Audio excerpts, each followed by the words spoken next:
see you here tonight for this listening session for the IDD. And we appreciate your interest and your input tonight with Mr. Dave Richard. We also have with us tonight Representative Rena Turner from Iredell. Would you stand, Rena? We appreciate your being here. Do we have any other officials here? Elected officials? Maynard Taylor, Byrd County Commissioner. Thank you very much.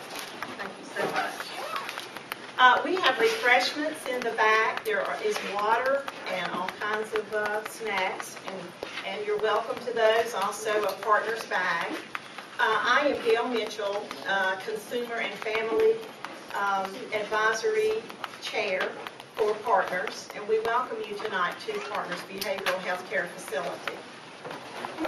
Without further ado, this person needs no introduction because he has made himself accessible to each and every one in this room and has a wonderful and dedicated interest in this group tonight.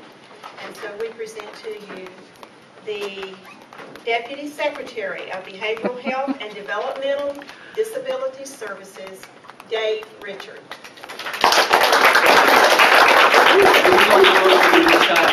But thank you very much. It's really very kind. And first of all, let me start off by saying how much we appreciate Partners and the CFAC for pulling this together, because we were relatively organized, but it was a kind of late ask, wasn't it? So y'all did a terrific job in getting a lot of people out tonight and making sure that this was there. So thank you so much, and we value the CFAC. And if you don't know much about it, you know, talk to folks afterward, because it's something we really think people ought to be engaged in. It's a really an important component of what we do.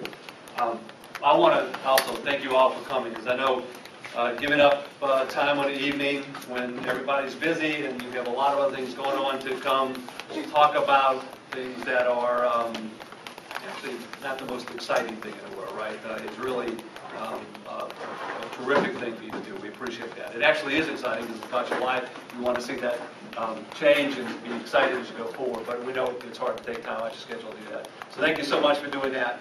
A couple of things I just want to say about what we're doing. And one is I want to make sure you know about the state staff that are here, and they're all going to raise their hands and want to introduce you. Raise your hands, state staff. So Holly Riddle, who was with the Division of Mental Health, Developmental Disabilities, and Substance Abuse. Stacy in the back, same division, because if I say the whole thing again, it's confusing. And here we have Suzanne from the same division, do that. And Deb Goda, who was with the Division of Medical Assistance. So just so you know, that the Division of Mental Health, DD, and Substance Abuse obviously covers that broad scope of what we do, and it's a programmatic division inside of Department of Health and Human Services. It has responsibility for a lot of state funds and how do we manage and work together in terms of providing those services. It also has a real close relationship with Division of Medical Assistance, who is the responsibility for funding the Medicaid services in North Carolina. Deb is representative of that division, and what we hope you see tonight is that there's an absolute close relationship between the two organizations and how we work on this, because you can't do these kinds of waivers without having kind of programmatic staff that exist, and also obviously the funding expertise and knowledge as we go forward. There are also folks here from the LME-MCO, and I don't want to call everybody's name, but I would appreciate if people raise their hands so you know that wow, y'all on the back too, that's pretty cool, that side of it. Excuse me? Partners and Smoky staff here, so that's great. Now, I say this because what I want to frame this conversation as is it's a conversation, and that's what we want to have.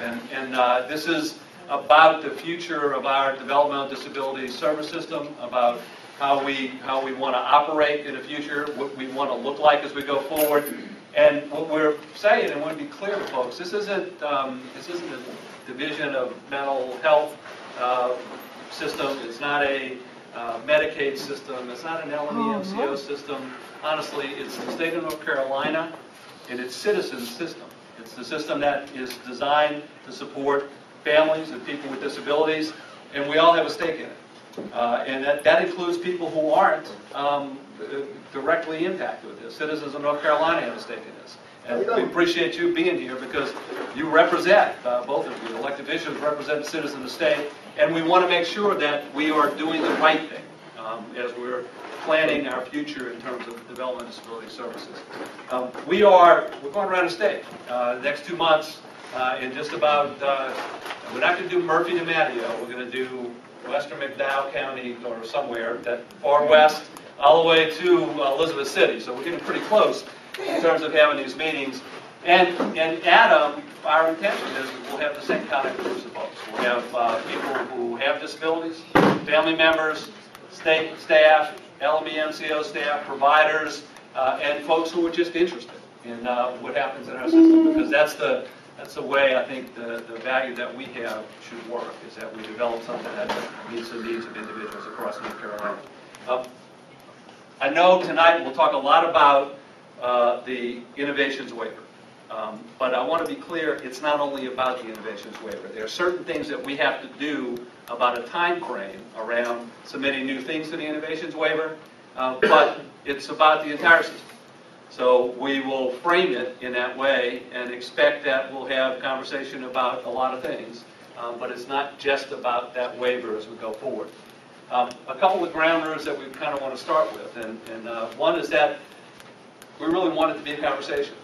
We really want to be absolutely frank with each other about what can and can't be done. We want to hear from you what you think are possible, what things that you'd like to see. I'm convinced that people who disagree can actually have really good conversations together. And so we may disagree on things. But what I'd ask is that we're really polite about how we do that, and that you can, and I'll tell you this up front, if you want to beat up on me, I'm fair game. And I took this gig as a sort of an appointment from the secretary, so that's fine. But the state staff, they're here, and the LME MCO staff are here, trying to do the best they can to make sure this works. So I hope if we have a conversation around these things and things that we're really just are honest and frank, but do it in a kind way and make sure we do that. The other thing is that we're not going to set a time limit on what people say. But I do reserve the right to kind of jump in and say, maybe it's gone too long. And I know some of you here, and you know me, and I can talk for a long time, and I know some of you can do the same thing. So we may have to cut it off, but it won't be as an intention to stop the conversation, but rather to make sure we honor that 2.5-hour time frame that was set aside. We don't have to take all of it, but that period, and so that people can get back to home, and also everybody has a chance to speak. It is a listening session, and we want to listen. But we're state staff. We have a chance to talk a little bit, so we have to do that first. And we want to frame the conversation a little bit. So if you indulge us and indulge me, frankly, for a little bit, maybe 15 minutes, to talk about what we think and what we're trying to achieve and what the vision is of what we believe this system ought to be. We want to check it with you to see if that makes sense, and then we really do want to hear what you have to say. Last night we were in Winston-Salem, and we had a crowd about the same size. And what I'd say is, when we came back, what we all felt was, man, we heard a lot of great things. And they were things that were very specific about the waiver. There were things that were really broad about the system. There were some ideas, frankly, we never thought about. Things that's what we want to have. We let people engage in that conversation. And then we were able to dialogue, so we got a little bit more information about things we thought we knew, but maybe were inaccurate about. And I think that was the spirit, and it came across that way. So it was to us, very exciting that was the kind of dialogue we had. The one thing that we heard back from folks that we're trying to adjust real quickly on is that I used way too many acronyms. I forgot that the audience probably doesn't use those acronyms every day, so I'm going to try really hard to not do that. But I promise you, at some time tonight, one of us, probably Deb, she'll slip, and no, I'll probably will slip and walk into language that you won't understand. And what I beg of you is to raise your hand or just scream out and say, stop. Tell me what that means, stop the acronyms, so we get back online. So we really want to commit to you to do that and do that as we go forward. So let me start out by talking a little bit about why we're doing this. Secretary Bosch, who is the DHHS secretary, has said to our team, she said a couple things. One is that you guys work together, you figure this out, but she said, you know, we've done a lot of work, and we have over the past 15, 16 months on trying to make sure that our system works really well. We've concentrated a lot on mental health issues as we've gone forward, but we have to concentrate on developmental disabilities. We have to make sure that our system is robust, the one that works for people, and that we have to look at how we do business. And the only way we can do that, the only best way to do that, is to get out and talk to people about what that system should look like. And her expectation is that we're going to do this over the next couple of months. We have some very targeted timelines we have for our waiver submission, but the entirety of the system question is one that she wants to hear this because she's expecting us to give her a plan by the end of October so that we have something that she can begin to work with in terms of governor's policy and other things. So we're working hard at making sure we hear what you have to say.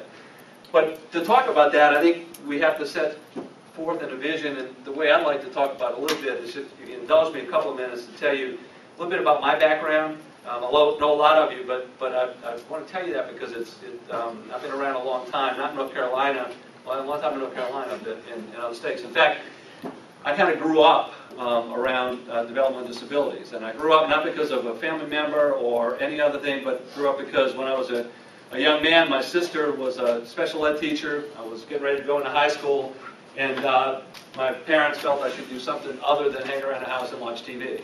My sister sort of worked as an advisor to something called a Youth Arc at the time, which was an organization that were teenagers that provided support for people with disabilities and really advocated for that role.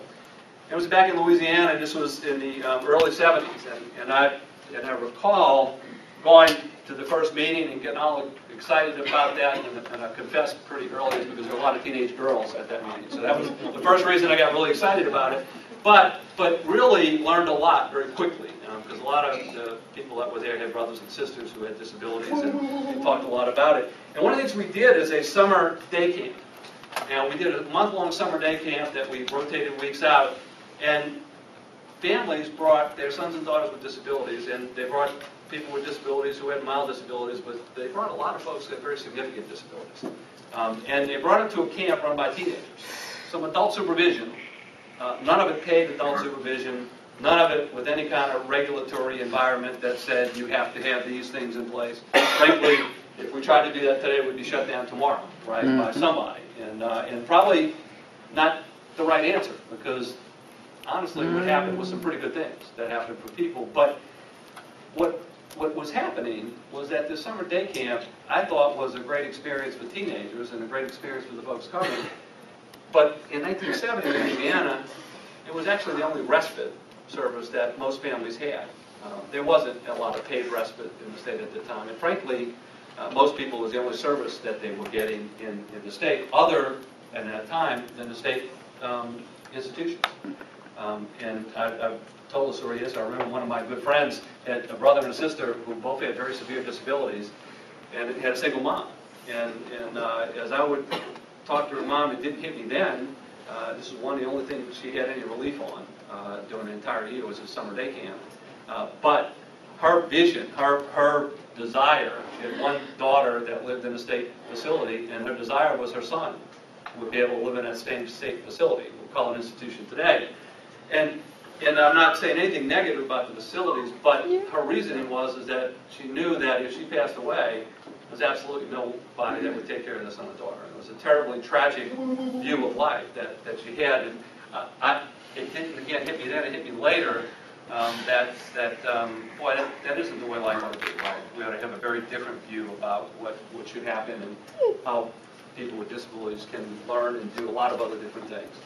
I'm very fortunate. I got to work for the ARC for a lot of years in different places and got to see the evolution and change and what happened across our country as we thought about things. And I won't bore you with a lot of details, but I'll tell you a couple of things that I think are the sort of highlights of what we've done. One is that, back in the days when I was in Delaware, and we would talk about adding services, and I remember having a fight with the budget director for the governor at that time, and the argument was about and don't make that sound like a big deal because Delaware's got 600,000 people, so everybody knew the budget director and everybody else in the state. So the service is that we were talking about is something around $30,000 that we were planning to build and have a group home. Remember, this is quite a few years back. And then he was arguing with me about it's too much money, you know, and I said, well, you know what a lot of families tell me is if you cut that in half and you actually gave them that amount of money to support their son and daughter, they'd actually be pretty happy. Now again, $15,000 in 1980 is a whole different story, but we weren't talking self-determination then, and I know a lot of folks here are really interested in self-determination. Nobody was using those words, but honestly, that's what people were saying. And the idea being is that, you know, if you kind of give me some control over what goes on, the family member and a person with disability actually can do a better job often than you experts, and I'll work with great providers to do great services, but we really have to be more flexible. We have to figure out how to do those things. And really, when you think about the self-determination movement, we think a lot about freedom and choice and control and authority. One thing we kind of don't talk a lot about is the other tenet of that is responsibility, and that responsibility that we all have. And we all have for each other, and we have for other people out of similar circumstance, and frankly, our entire system. And so I like to think that our values have to be based on that, the values of our system, on the self-determination view, but remembering that, you know, freedom and authority and self-direction come with that whole idea of responsibility, and that responsibility as citizens of how we do work.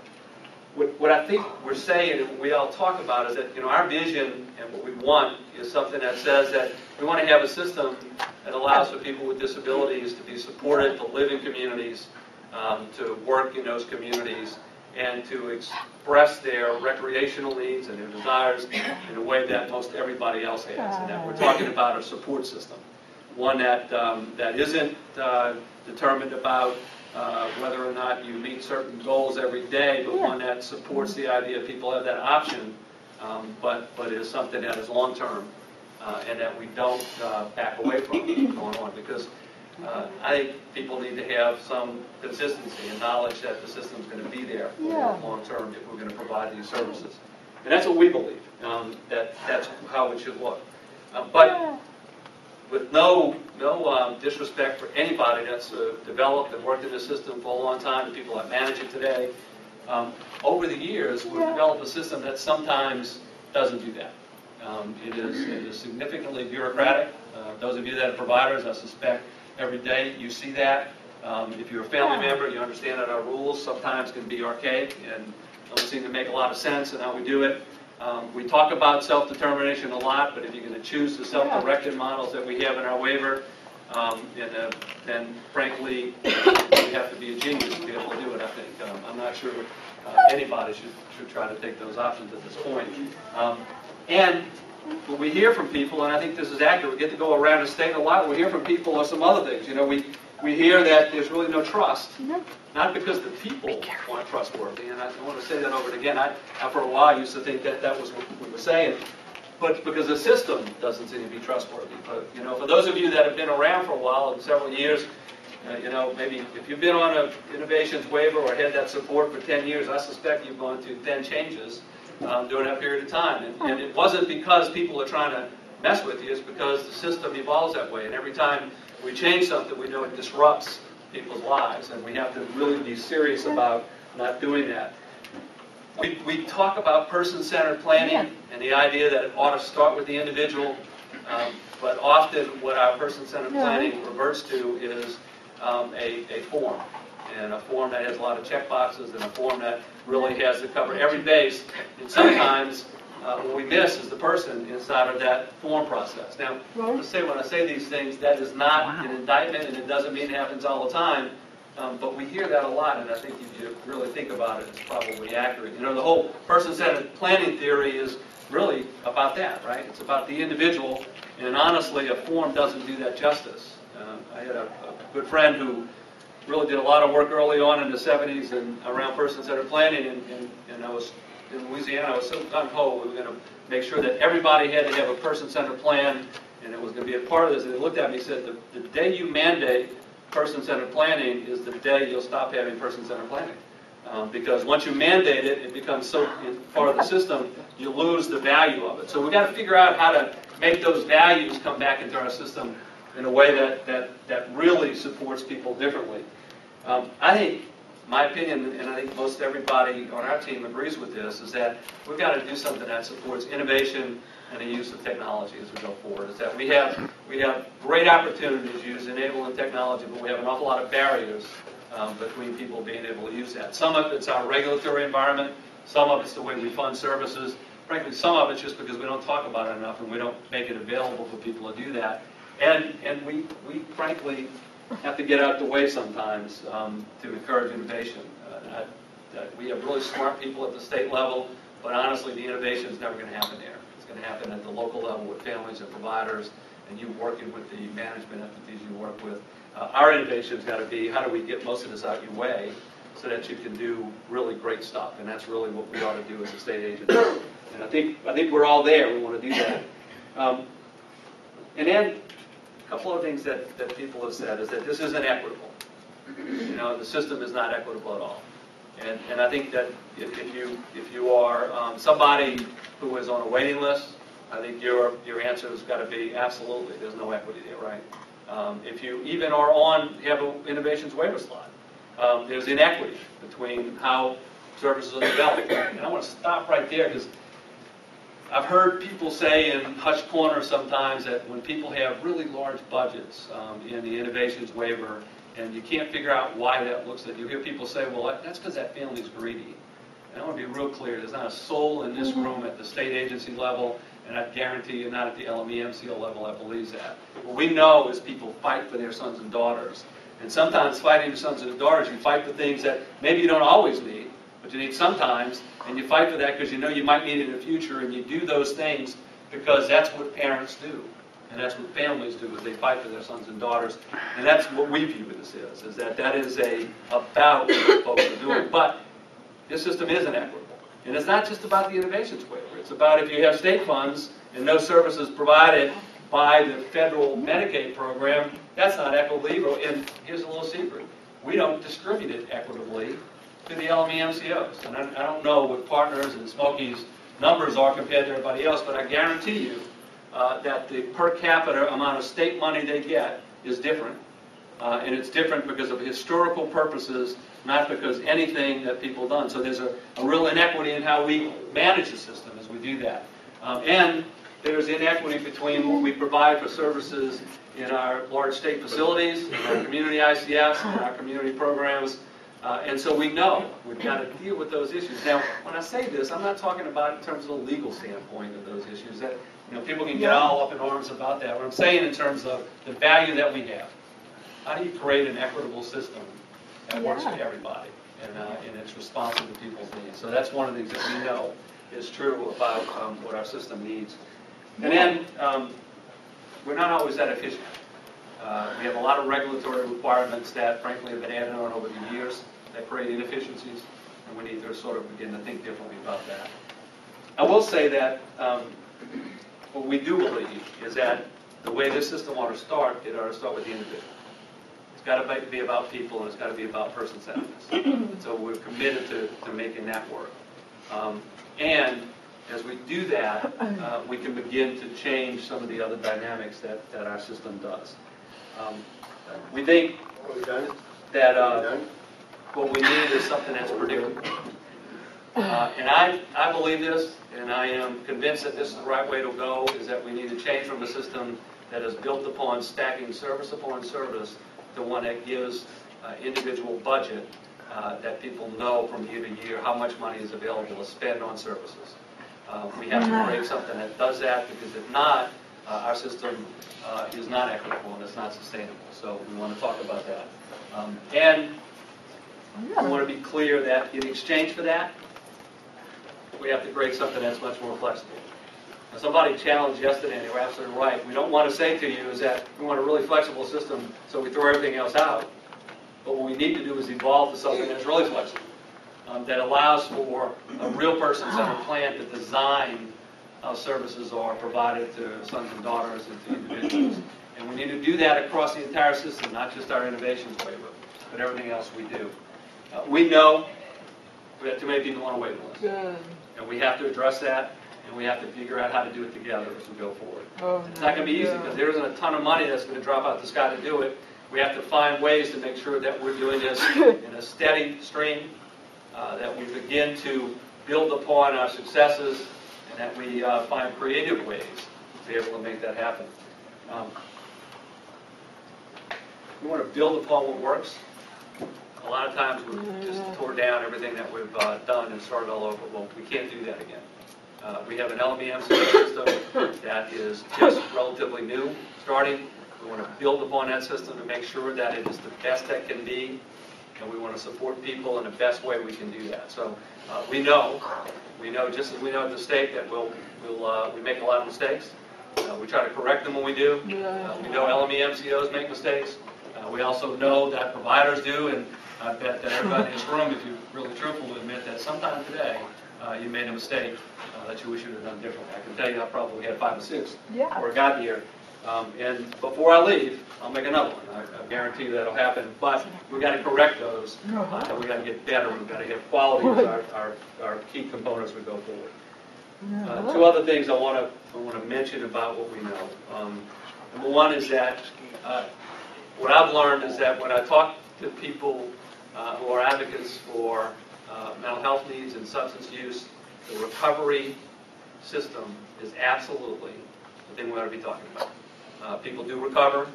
It should be based upon that recovery model. It's absolutely the future of where we need to go. We need to have that embedded in everything we do. But that is not the same model that we should base our IDD system on, intellectual development disabilities. These are long-term needs. People don't recover. People have great opportunities to be better and have a great chance to integrate in their communities and do wonderful things, but it's not about a recovery model. And we can't base the system on that. So we should not base services on do people get better. We should base services on how do we support people to live best in their communities. And I think that's the commitment we all have as we go forward. It doesn't say, it's really clear, it doesn't say that if somebody with an intellectual disability also has a mental health need, that we shouldn't have those recovery principles apply for the mental health services. They should. But it does say our system has to be based on supports. We have a lot of tools that we use. The Innovations Waiver is one. Our ICF program is one. The state dollars that we provide is another. We have this thing called B3 services, and that's getting the jargon, but it's a way in which we can use savings in the managed care waiver to provide services that look a lot like the Innovations Waiver services. We have a lot of other kinds of monies that tie into our system. We've got to use all the tools. And that's why there's got to be a conversation about all of those things, not just about the Innovations Waiver. So just the last few words as we go forward. Our value, a fundamental value, is that we believe that we do this together. That we can't figure this thing out, and we can't get it better by ourselves. When I say those things, it doesn't mean that we believe everything in this system is broken, because it's not. There are a lot of good things happening across North Carolina. I would say to you that the early advocates in the IDD world, if they saw some of the things that we were doing today, they would have thought they had died in one heaven, because nobody could have imagined the kind of things that are going on with people with disabilities, the kind of supports that people get. And I think we have to recognize that. We have to be honest that there are a lot of good things going on. What we want to do is achieve a high-quality system, one that continues to evolve, one that's equitable, sustainable, and gives people confidence that it will be there for us as we go forward. So that's really what the conversation ought to be about. A couple of things that you should know about this process. 2 months, we're going to be out across the state. We'll be listening. We'll have a way for you to sort of see what everybody else is saying. Probably next week you'll be able to get a link on our website to begin seeing those things as they're going out. It isn't the last time we'll talk. We'll put those out. We'll tell you what we're thinking, how we think we ought to be designing stuff, and we'll ask for your feedback on that. One specific timeline we do have is our Innovations Waiver. Our intention is to submit a revision to that waiver sometime in the winter, spring of 2015. Let's get my years right. With the goal of by December 31st of 2015, we're ready to launch that next day with those changes. So although this isn't about the innovations waiver, we do want to hear your comments on it. Friday in Raleigh, we have a stakeholder group that is invited of representatives of lots of associations, plus 4 members recommended to us for the CFACs, Families and Consumers, and a public meeting. Anybody's willing to go, but we'll begin talking about that waiver there. The things you say tonight will be part of that conversation on Friday. The things people say next week and the week after will continue to be part of that stakeholder conversation because we want to ingrain what we hear from you as we go forward. Last thing I'll say, and then we'll shut up and open up the door. One of them is, the thing is that we may not be able to do everything you want to do. In fact, I'm guaranteeing there will be a lot of things that people want to do that we can't. Part of it will be because feds won't let us. Part of it will be because it's not how we want to manage a system and we don't think we can do that. Part of it will be just because we don't have enough money to do everything that we want to do. But what I'll guarantee you is that we'll listen to you. We'll hear what you have to say. We'll make sure we understand what you have to say. And you'll have every opportunity to continue to tell us what you have to say throughout this process. That everybody's comments are valuable. Everything that people say are going to be recorded. And that will respond, maybe not individually on that process, but we will continue to respond to you.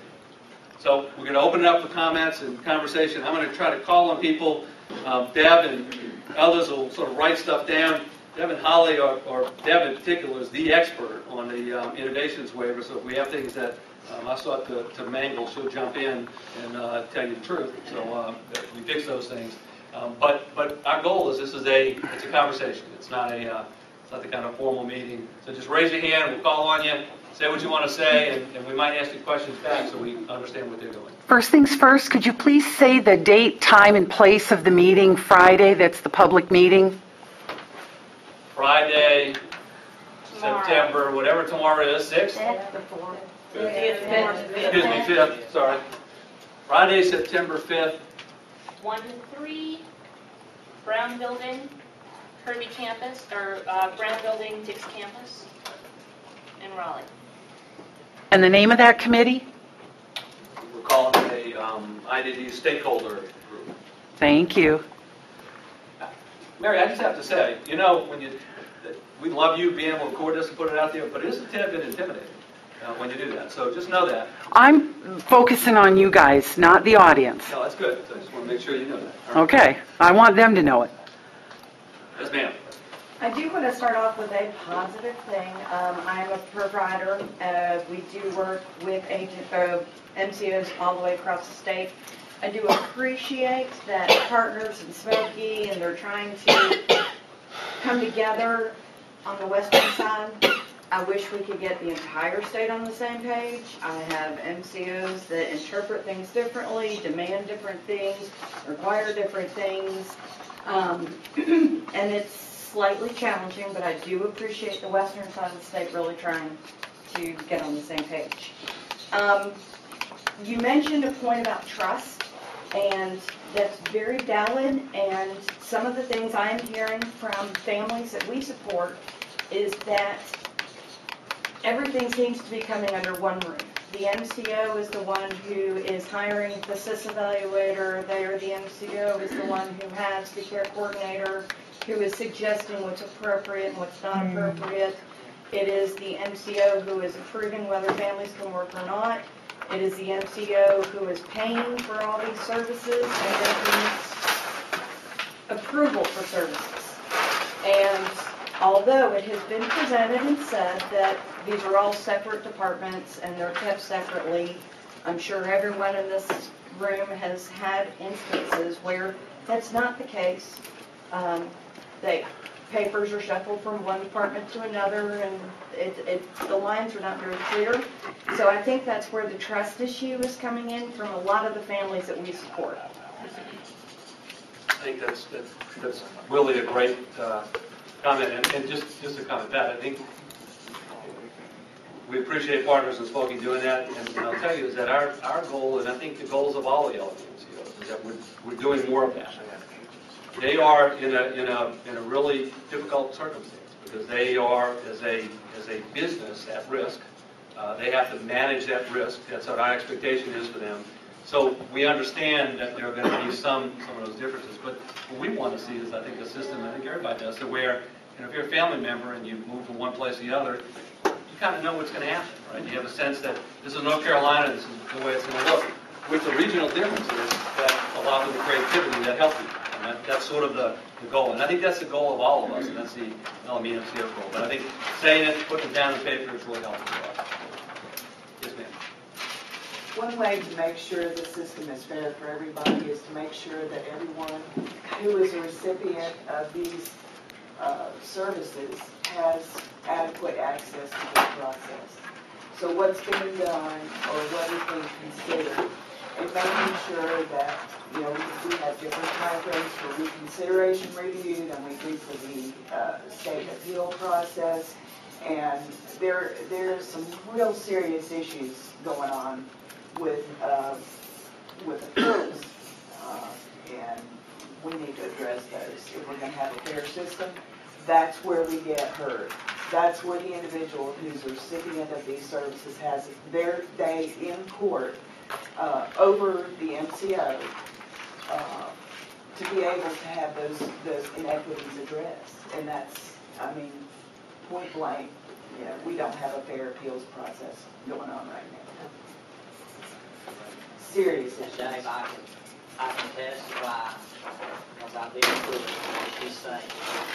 And I've used my daughter as an example. In the appeal to exceed 84 hours, mediation was never offered. Never offered. So one of the things I'm going to ask, and I'm only going to ask this out of respect for you and everybody else, is that I don't think we should get into very specific circumstances in terms of that in the public setting. I'm happy to talk afterward again, but I think what I think we've heard from you is that we've got work to do around how do we present due process with that system. Well, And we agree that the managed care organization ought to be able to have an internal process, but those timeframes are set up from the beginning for the family to fail or the recipient to fail on their due process. You have a 15-day period to appeal the managed care organization. Those appeals, those reconsideration reviews are taking up to 45 days, and you have 30 days for an appeal to happen. That's a problem. That's where you need a PhD to kind of cipher through what we need to do and when we need to do it. And Dave, with all due respect, I think that's one of the problems. People need to hear what's going on. Well, and again, everyone in this room needs to know what's going on. Okay, trying to put this stuff under the rug is not the way it needs to be done. Due process is being violated. Mediation was not offered. When we got down to court, there wasn't intimidation mediation. You know who the mediator was? Partner's attorney. That the administrative law judges are allowed to happen. Okay? Again, but what I would really ask is that we have that conversation offline. Not because we're trying to put anything on the rug. I think it's pretty clear is that the comment is that we have to look at our due process system. I think that's a fair, absolute thing that we should put down on it, and I think that's the way we'll go about it. But hopefully, we can have a different conversation. Can I add something to that due process issue? The fact that the law changed so that the burden of proof is now on the recipient is a really big deal. If you're trying to get your information together to go to court, because it's now up to Katie to prove the case. It's not, and we don't have access to the information. Like you just suddenly saying there's this meeting tomorrow that's a public meeting, but it's nowhere on your website, Dave, nowhere. That's a fair comment. We're putting it down, make sure that it's going to be everywhere it needs to be. I'm with the intermediate care facility provider and was just wondering, is there going to be any type, I know we do the NC snaps and different variations of assessments, but in looking, the 3 years is coming up with our contract with MCO, will they be looking at the individual's needs now instead of looking at us as a whole group, one per diem per client? You understand what I'm saying? Great question, and I tell you, I'm honestly, I don't know. Okay. when the contract ends, but we'll get back to you. We'll make sure we post it. Yeah, I think that's something And- that, And let me, your recommendation would be, That there be someone from the MCO come and see these individuals and do an assessment and say, okay, this is a higher need, this one needs less money, this one needs more. so actually doing much more of an individual kind of budget at Yes. that level also. so an individual versus your facility rate. Exactly. Yes, ma'am. I work at a day program for adults with developmental disabilities, and honestly, I would like to see the return of case management services. When the case management services were done away with, all that fell on the providers of day programs, PSRs, residential, and so we were expected to pick up these services with no additional funding. Now, the MCO and the care coordination services provide a needed function, and it's a good function, but it's not a replacement for the in-community stuff that, the case management provided. And that's such a vital part of, for the families, and the bridge between the families and the providers and stuff like that. And it's just really been kind of a mess without case management. Kind of, I don't want to put words you want, but it's the functions, certain functions that were provided by case management. Oh, yes, sir. That you described. Maybe not necessarily case management, those functions showing back up somewhere. A lot of the functions. I mean, and it's fallen back on the providers. And we're doing the best we can, but we're not case managers. And all the extra stuff that comes with providing case management services per se, there has not been any funding to reimburse the time and the effort that goes into trying to help the families that need it, because case management services went away. So in the reform or revision and that kind of thing, I just think case management services is a vital part of helping the families with a much needed service. I also had notes about case management and providers bearing the burden of providing a much-needed service. Care coordination is not helpful to the person on a day-to-day basis. Case management is best practice for people with IDD, and it's not being offered by the state of North Carolina. There's a lot of discussion and talk about best practice, evidence-based, and yet the clear best practice for people with IDD is case management, as is supported employment. So I wonder what you have to say about that.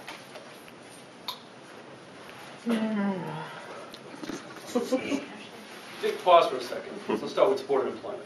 Let's go that side. Well, I will say that there was a survey done recently that indicated what do people do, that employment for people with IDD ends at 60.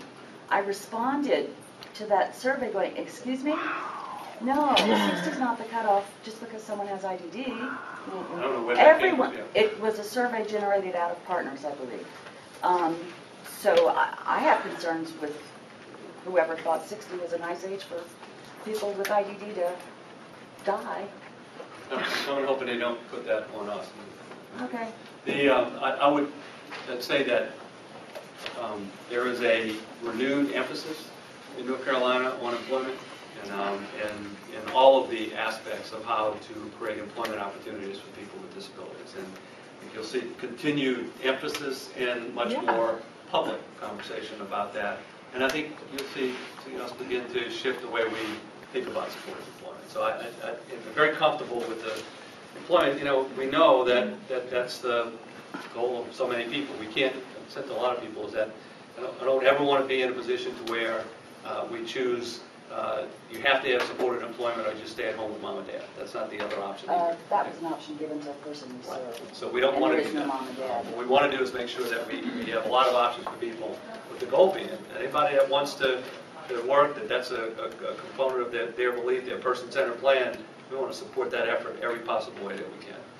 Case management is trickier, and I'll tell you it's trickier, and so my hesitation, as you might imagine, I used to work for an organization, did a lot of case management, and probably on a record in a lot of places, same things. What I think we all know is that there are components that case managers did that are really important. Now, who does those and how they get done and how well they've been taken over by care coordination, how much providers are doing, those are real issues that we want to have this conversation about. That's part of this entire conversation. So what I'd say is that we want to hear what people say across the state before we come back with any kind of other proposals around that. And I'm trying to frame it around what are those functions that we need in the system that make it work, and what does that look like, so that we don't necessarily repeat something we've done previously, but look forward, and it's the best. And that also goes beyond the innovation stage. IPRS funding have nothing at all. Thank you. Yes, ma'am. How much do you work with the school system? If your goal is employment for people, that should be happening starting at least at the high school level. Is there any interaction between your department and the school systems? There's a lot of interaction between DHHS and the Department of Public Instruction. And I was telling you, last night we had this exact same question, and I wish I had a better answer tonight than I did last night. But the answer is that we haven't done enough. And it's absolutely a key thing that we have to be much more aggressive about. One of the tricks, we have, I get this wrong, but it's above 100 school districts in North Carolina, beyond the number of counties that we have. So getting, every school district is different in how they think about transition, which is really the big question, how we do that transition. So unfortunately, I think our best bet is to work with the Department of Public Instruction. I didn't say it right. Our best bet is to work with them to try to develop more principles and how we all work together, rather than trying to do it one school district at a time from the state level. We know at the LME MCO level, different MCOs do different work at that level. Some are really putting a lot of time and energy into it, others less because of priorities that are going there. But we recognize that's got to be, if we're going to really achieve work, if we're really going to make a big difference in the employment side, we need to start as people are in high school in a transition. Have you considered working with the colleges and their education departments? Because people can create policies and they can actually provide the time that local school districts might be needing in order to create changes in programs? It's a great idea. Is that they have a very different relationship with schools to try to do that. I will tell you that we are beginning work around some things with community colleges and trying to rethink how the community colleges work with people with disabilities also, in order to provide a more a clearer path to employment. But it is, we have a lot to do. And that's one of those areas that we need to. But your points about employment and certainly the college are really important. Yes, ma'am. And going with the college perspective, the governor said that there was programs that needed to be cut, and one of them was adult basic education, and so it's now under a different umbrella, and these young adults that have IDD, they need continuous education. They can't just be let go at 22 or 21 when they get out of school and say, okay, you're on your own. And the colleges can do so much, but they need, life basic skills. And they have changed that, the umbrella to that. Like, instead of basic skills, they need educational skills. Well, they do need educational skills, but when they're 22, 23, and 24, they need life skills. Yeah. They need to learn how, to be able to look at a microwave and be able to cook something on their own instead of sitting at a table and trying to read a book that they've read since kindergarten. We need life skills in the colleges. And also, they don't retain like me or you. So they need repetitions, and they need to be able to have the life skills and retain it. And that's just not anywhere for somebody with IDD after you get out of school. At 21, it's just like, okay, you're done.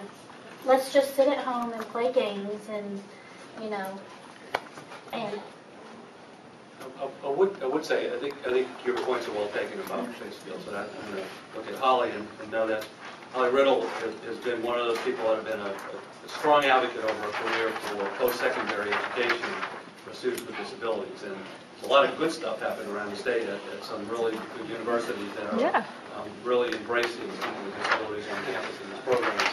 And again, I think the community colleges, I'm not sure if the governor did that actually, but what I would say is that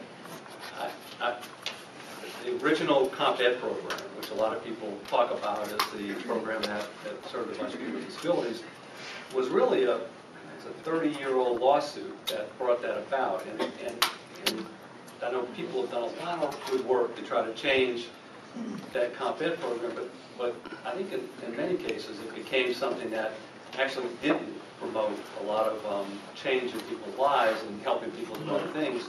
It wound up being stale. And I think part of what we're trying to look at is how do you change that idea of community college to shift it from one that somebody would go through and spend the rest of their life in those Comp Ed programs to one that says we're going to try to teach skills so that people can go to work or have other actions. And that's really what our goal is. Sandy Ellsworth, who works with our division, is doing a lot of work with Holly and others to try to promote that aspect. A lot of work to do, but your comments in terms of what people need are absolutely correct. I will say that, I'm not sure who will look Just look all around. There I go.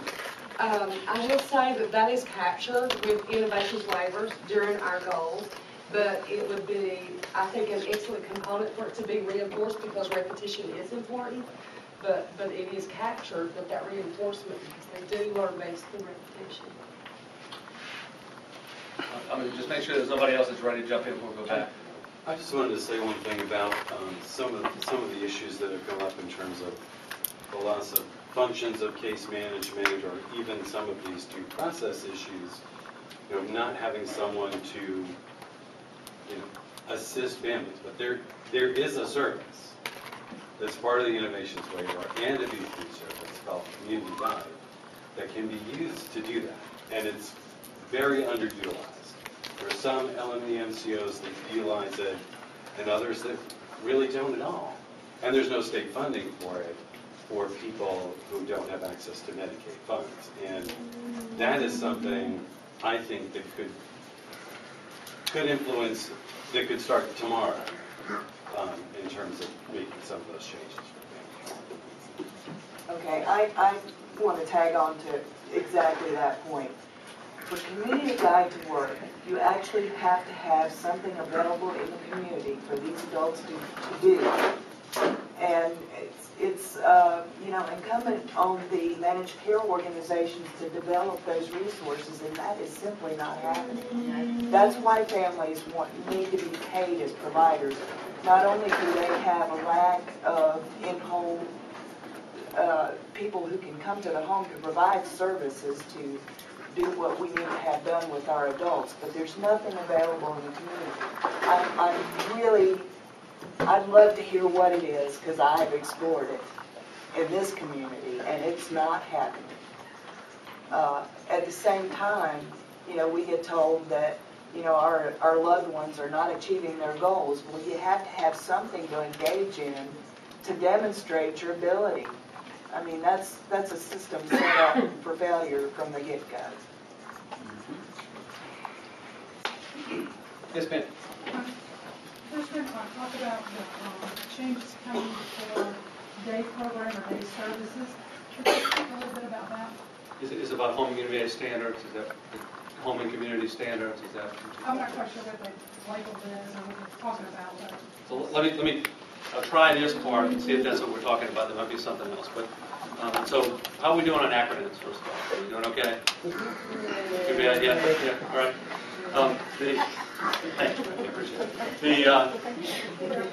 There are a whole bunch of things that are out there that are kind of sort of sound alike, and a lot of rumor and innuendo and other things that tie it.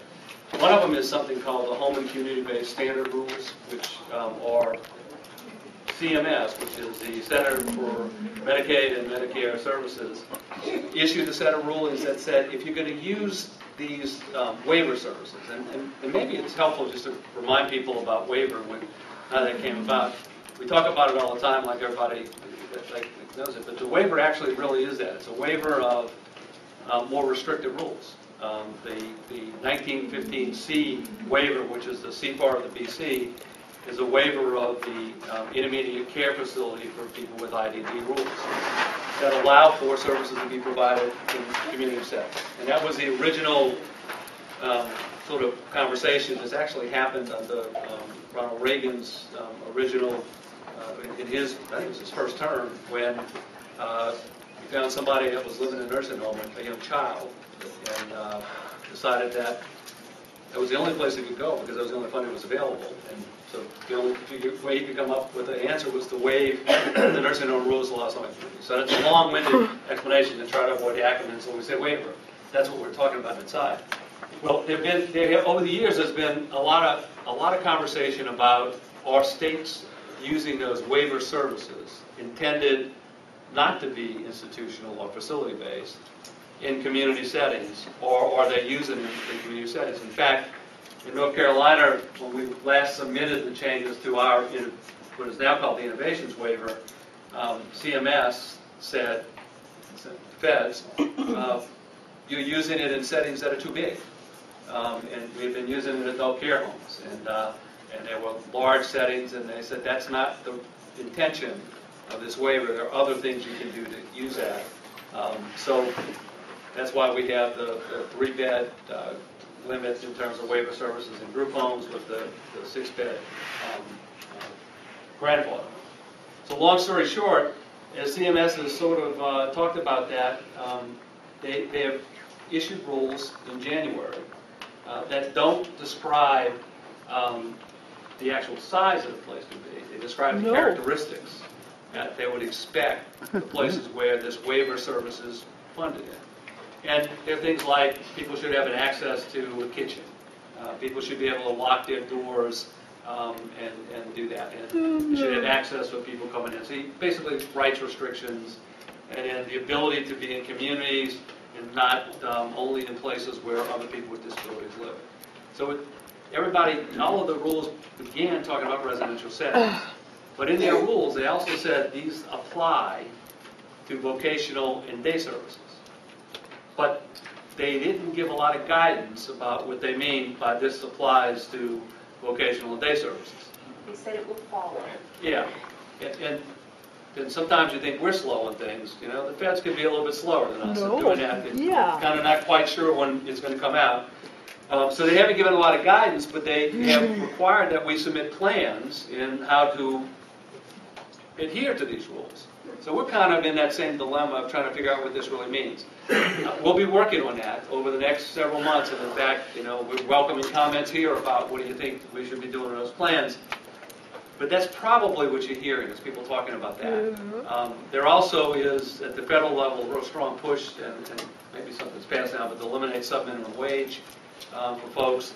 And you know that the Office of Civil Rights has joined in litigation against One City, Rhode Island, in Rhode Island, Providence, about sheltered workshops to break those up. And there's some effort in Washington State, I've forgotten the other state that's involved in. But all I have to say is that we as a state don't have the guidance yet from CMS on exactly what that means, but we know we're going to have to address it, and we will be engaging all of you to help us address it.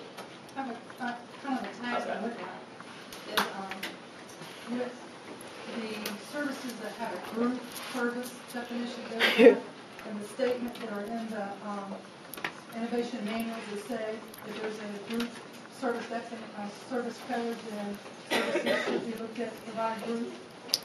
Sometimes there's a conflict when services are authorized or proposed that services should go to group. When we're talking about support employment, we're talking about all types of groups. Support employment is the biggest one. So what I'm saying is we can look at ourselves. Yes. So I think that's something that we need to. That's really helpful. So I have several questions, but let's share. What'd you say? It's an easy one. Can we turn the air up a little? Oh man, can we turn the air up and do that? It's a form. No, you should. So we have it correct. Only if a reminder is needed. Has there been any mention for residential providers? They've lost the ability to utilize true respite. There has been an accommodation, a $5 a day per diem or whatever. Again, best practice, everyone has seen this. The purpose of respite is to give the primary caregiver a break. What makes an AFL provider or group home provider or someone not the primary caregiver? Can I follow up on that? That's my soapbox issue. I work with families as a QP. It seems like a grave injustice. Innovations assigning a group home service to individual homes is wrong. They're not group homes. These are people's homes. And they've assigned a group home service which comes with a bunch of limitations, takes away respite. These families have this person that they've taken in 24/7, and they've taken away respite. That's a huge robbery. Yeah. It's just wrong. $5 a day doesn't touch it. That's a cruel joke.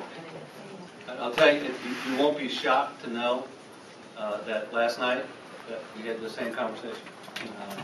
And I think what we heard, same compelling conversation, is that we have to think about how best to make sure that we're doing what's right for the individual and the person who's taking care of us. So the solution actually came before innovations. It was called home sports.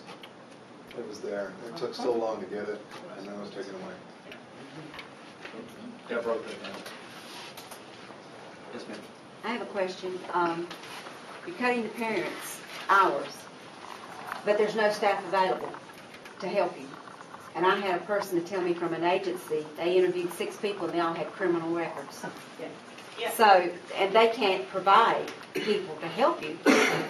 So, I don't understand when the client wants to stay in the home, why this is happening to people that are loving and caring and that give their child a bath every day, when AFLs that I know of may do it twice a week. And I just had my daughter at the dentist the other week, and she made a comment about, does she not have hair on her legs? And I said, yes, she does. And she said, I said, I shave them. She said, I have caregivers that bring these clients in here because they do people with handicaps at this dentist's office that don't even brush their teeth. So who wants their child to have that kind of care? And I worked for 30 years, and the reason I stopped working is because the people that were supposed to pick my daughter up would call me 10 minutes before time to pick her up and say, I can't make it today. I'd go pick her up, bring her to my office, or my husband would pick her up and take her to his office because people do not show up. And then when they do show up, many times she had messed in her pants, and she doesn't do that. She doesn't wear a diaper. She goes to the bathroom, but I didn't have time to take her to the bathroom. She's caring for her, but she didn't have time. That's the reason I had to quit work, because my job was in jeopardy after I had to keep getting off and getting off and getting off and getting off from work. I appreciate your comment. That is the honest truth. You can check my record, and I think these, like you're talking about the group home situation on an individual basis, each client should be reviewed on an individual basis. And I know the case managers are supposed to do that, but there's people getting services that I'm sure some of them don't need all of them. There's more that needs more that's not getting them. I appreciate your comments, and I want to say you might imagine that the thing that we know in these conversations we're going to have across the state, one of the more controversial issues will be about families and providers and how do we deal with that going forward. And that's just it's a reality. It's been that way for a while. What we want to do is we want to hear from people. We want to hear what people have to say, and that's part of the reason why we're out doing this. I don't think there's a preconceived notion of what the long-term answer is that from the state. And you probably also know this, that there was a legislature that was looking at this. I don't think that legislature will come to any significant decision on that either, because it's complicated. It's very difficult. And I think we understand clearly that there are really, and I want to say that there are some incredibly caring, gifted, direct support workers that do a great job. And when we don't disparage everybody that does that work, because then we'll have less people that do that work. We also know that there are people that, because they have other things that in their lives, and we don't pay a whole bunch of money to do that work, that wind up getting distracted and aren't the best person they have at home. We understand that too. So there's some balance that we've got to figure out, and we want to work with families and work with our system to make sure that we do that in the right way. So appreciate you bringing it up. I just wanted to make sure we have a broader comment around that. Can I just add something to that, Dave? That the rules in the innovations waiver that address that, or how that's supposed to be thought about by the LME and NCO, are vague and subjective, and it requires the MCO to make a value judgment about one person's family member's relationship with another member of their family. And so if it's going to be revised, and it needs to be, I'm not saying I know what it needs to be, but that it should be something clear, something more clear. I don't know what that is, but something more clear. And again, they can't assess that by a 3-page application per A, B, or C. You can't truly assess a family member's abilities to support that individual by just a paper application. No. That's just too much quick. Yes, ma'am. And again, go back to you, Mary, and Dave, but yes, ma'am. Yeah. Okay, and to tag along with that, as a provider, I have several family members who serve as direct service employees, and I have to say, I do agree that there needs to be some governance there. There are cases where, there could be some abuse of that privilege, but I have to say that the folks that we submit those applications for are the best workers I have. Yeah. Yes. Those people go above and beyond to expose their children to things that other workers would not want to do because they value the quality of life of that individual more than anybody else ever will. And so it seems shameful that they have to fight to be able to continue to provide person-centered care, which is supposed to be the goal of the system. But I have parents who not only work with their children, but who I find going to school so that their children can actually participate in the field trips on top of it, because the people at the school just leave them sitting in the corner because they're too much work.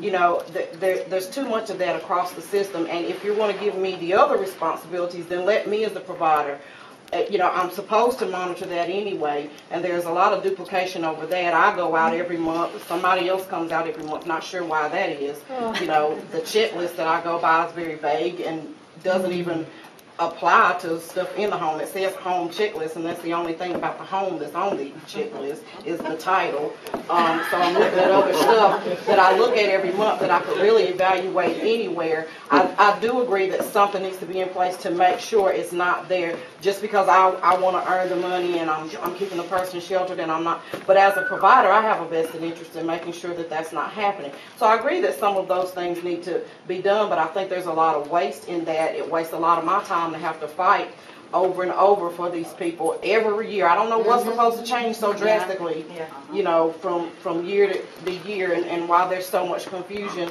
around that. But those are the best workers I have.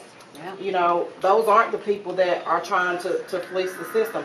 And they want them to succeed. They want them to do well. And on another note, the whole thing of someone else mentioned about the progress and people not meeting goals.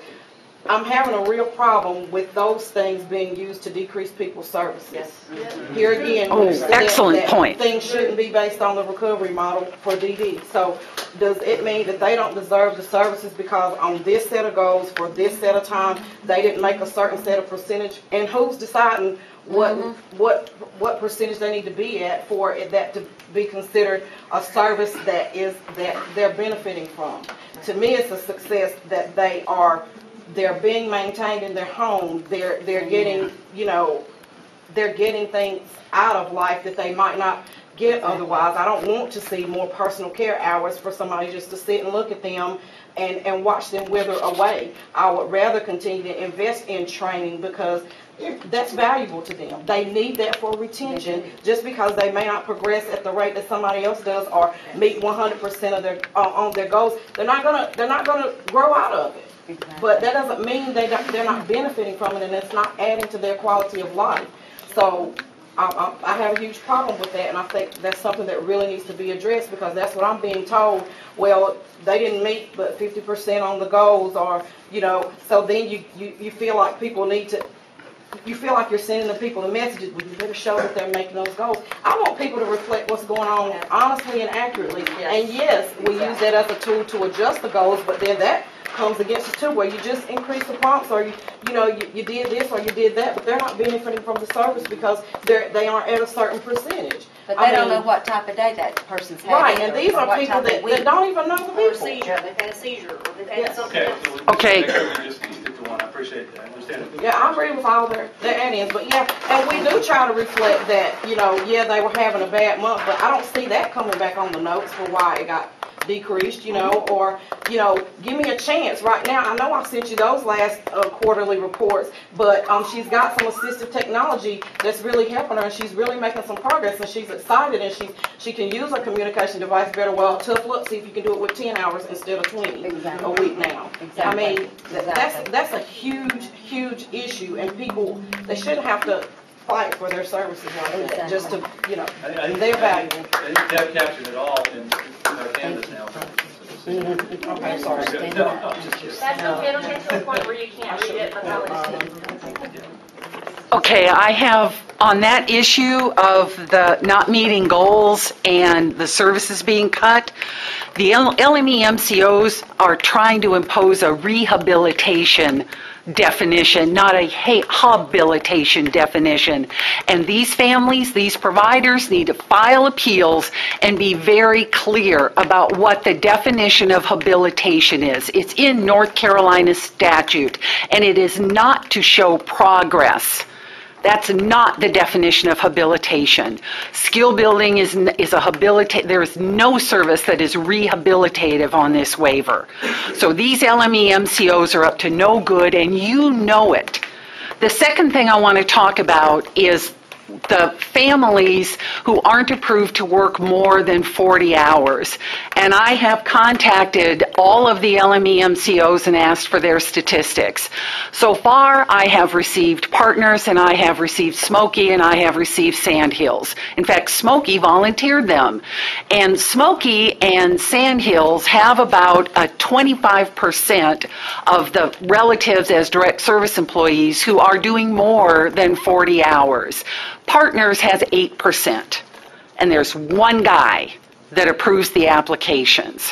One guy. Used to be a committee, but you all decided it was an administrative function, so they did away with their committee. The second thing is, for those plans that are more than 40 hours, and the relative hasn't been approved to work more than 40 hours, and no worker shows up, what is it you expect the families to do with that individual?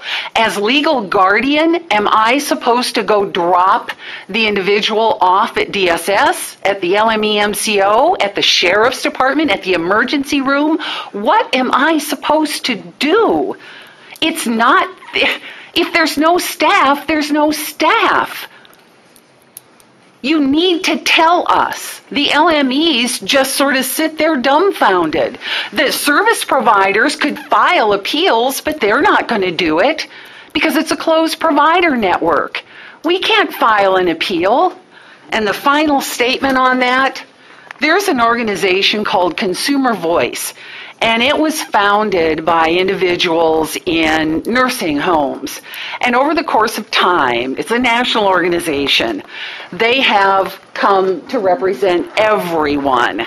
And they have a specific page for home and community-based services. Well, they submitted a report to Congress. And one of the things they asked in that was that the federal government tell the states to require that consumers have the right to choose their workers and schedules for care and services. And here is their clarifying statement. You'll appreciate this. consumers were very clear that they wanted a say in who their worker is and when their services are provided. These choices are fundamental to person-centered care. Allowing consumers the choices in these areas makes care and services more responsive to consumer needs and improves not only quality of care, but quality of life as well.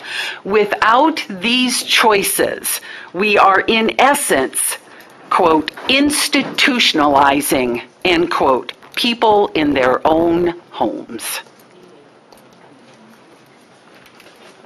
Stop putting limits on families, relatives. Us baby boomers are going to go away. Let me, if you mind, let me kind of bring in context for this side.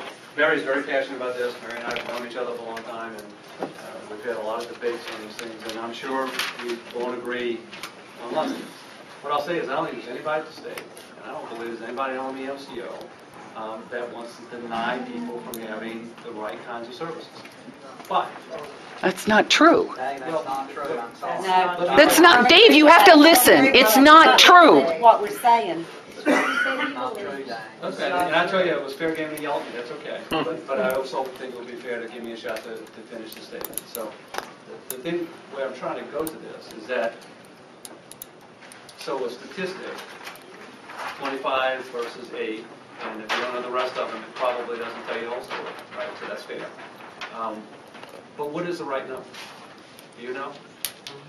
It's however many want to do more than 40. However many, and it is individual. That's right. And if there is no staff, there is no staff. I'm not disagreeing with that, Mary. What I'm saying is that you also, I think there's a fairness that you have to give to the people that are trying to manage the system also.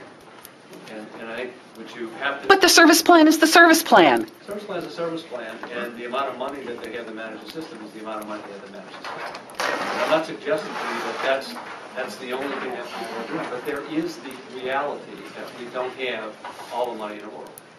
And so the question, and it was a legitimate question from me to you, is that what do you think is the right number or percentage?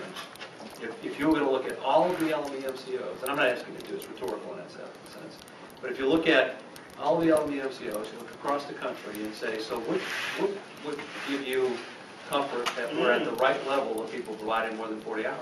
When we had home supports, there were 1,091 individuals who were billing home supports. That's from the appendix of the waiver document, Appendix J, the cost neutrality document. So there were, in the whole state, out of 12,000 individuals on the waiver, there were 1,091 relatives providing services. So you seem to think that it's some overwhelming number of relatives who are requesting to provide this service because there's no staff. If you stop picking on us, we'll work with you to try to fix the system. Cost difference. Yeah, there is none. No, there isn't. That's our conversation. I'm not trying to pick on anybody. I was just trying to raise the question of what do you think that number is the right number. That was the whole point. Is that somewhere I thought you were getting the point. You think there is some percentage that is the right percentage.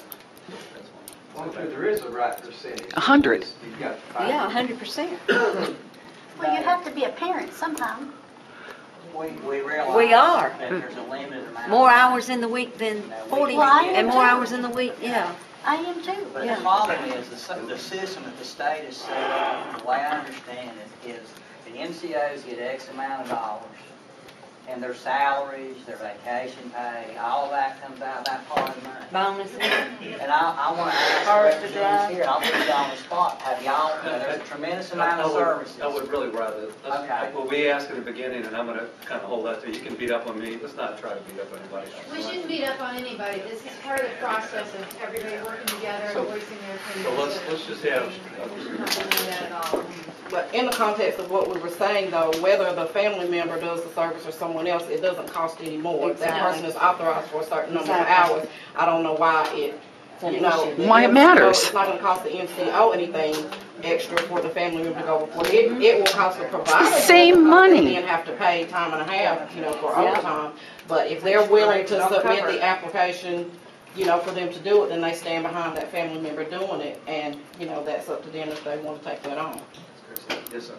Well, I'm a father of a handicapped child, a very sweet young boy, and I found out here just recently that, I can't work with my son, but if I move out of my house, I can work with my son. You can do the other 40 hours. Oh, yeah, that's another good point. If we don't live with them, then we're not reviewed. Yeah. That makes no sense to me. So Deb is going to talk technically here. No, as far as parents go, parents, step parents, adoptive parents, whether you're in the home or not, that's... Oh, that's not what the waiver says. No, Deb. Nice try. That you can't do that.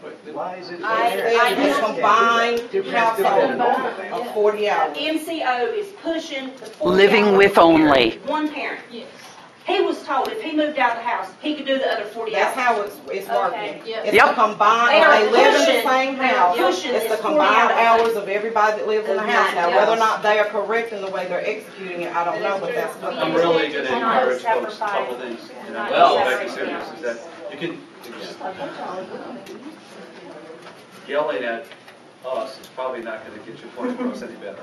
And I'm serious. I don't think we want to do that to each other. I think an honest conversation. I think we heard you. Is that what you're saying? Is that the idea that if you wanted two parents together and somebody was going to provide more hours, that 40 was the total amount that could be provided. And it's ridiculous. We hear you. I mean, I don't understand why it would be different for a typical family. Typical family, both parents take care of the child. I think Deb's got it written down. That's right. And that's what I don't understand. But that puts single parents at a disadvantage. Yeah, it does put single parents at a disadvantage. So let me just keep on that, and we'll come back. So the point is not to put anything on the parents. In sitting here tonight and, hearing, especially in the past few moments, the conversations and the remarks made, 2 years ago, families received a sign of hope because of different appointments that were made within the state, within the Department of Health and Human Services. Families at that particular time were feeling very low. There were new appointments. There were new things coming out. There were these focus study groups. And families truly felt that there was hope. And sadly, that has not what has happened. And what I am seeing and feeling here is the families have lost that hope. The families feel as though it's no longer Department of Health and Human Services. It is the MCOs that are fully controlling the system. It's the MCO that is fully controlling what is going on in each and every home.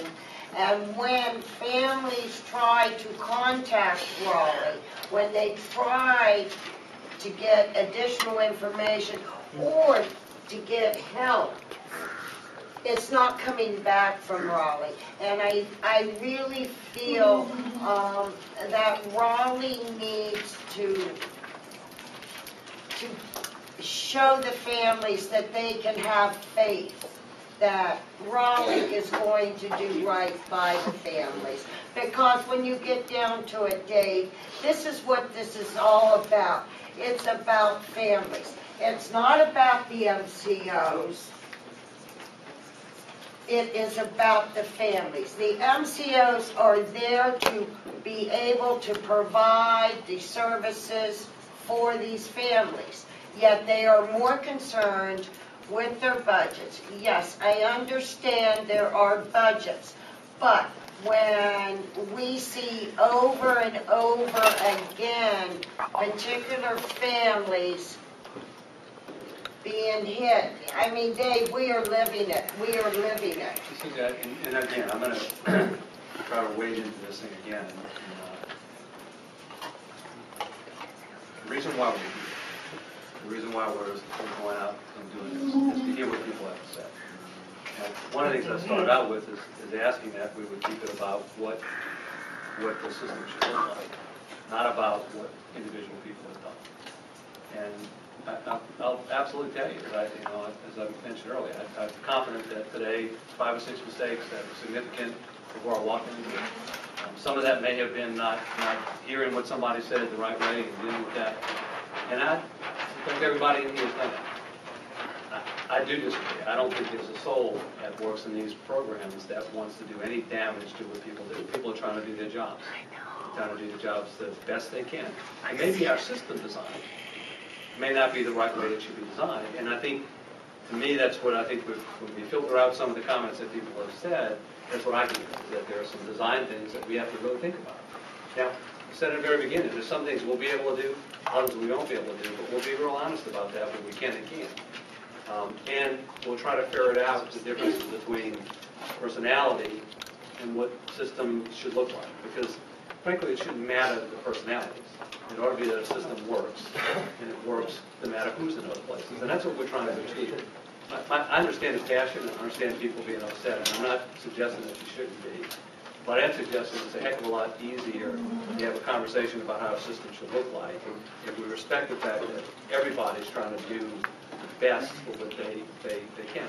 And it may not be what I want, or what you want, or somebody else wants, but they're trying to do their job. Well, it will never be a perfect system, and yes, looking forward is great.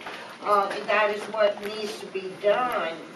But at the same time, today, things are failing, and families are falling apart. And by the time we get to when the next waiver is implemented, those families are going to be completely dismantled. I think we've heard that loud and clear. So we're going to shift a couple people back, and we'll come back to people up here, maybe. Yes, ma'am. Just to continue with the theme, have you considered asking a university, surely there must be a doctoral student in social work or something, who would like to research the family experiences of family providers, and so that you have the documentation that you need to go say, maybe we need more money. But it would help, here's the reality, family providers are probably the cheapest you can get. And you might be able to cut them a little bit, because they already have the commitment. And they've already been living. There are already lots of studies. It's interesting to hear from some of these people the same experiences that I've been through, which just exhausted me, and you have no trust. Yes. That last year I might have spent training 4 or 5 people in 1 year, actually in fewer months, that never showed up again. They don't even call it, they don't show. And I think maybe people need to understand that with low pay and no benefits, people can't make a career decision to take care of my son. They need to do the smarter choice. And a lot of people who do stick with them are really using it as a stepping stone to go to nursing school or something. They're using that income. So it's a given, they're leaving. Their plan is to leave when they start. But I think somebody can research this and actually get some numbers. There is research. You can go to Congress and say, this is what the reality is out there. Another issue is, this is our punishment for institutions, group homes, separate schools, separate classrooms, because we aren't raising the children without disabilities to figure out how to live with the children with disabilities. Very well said. So we really need to get inclusion in the schools. You can't start my son at 41 trying to make him more flexible. That should have been happening to school, and then we should have continued, because you don't get more flexible. Don't use common sense. Or 51, or 61. Thank you, I appreciate those are really good, very helpful.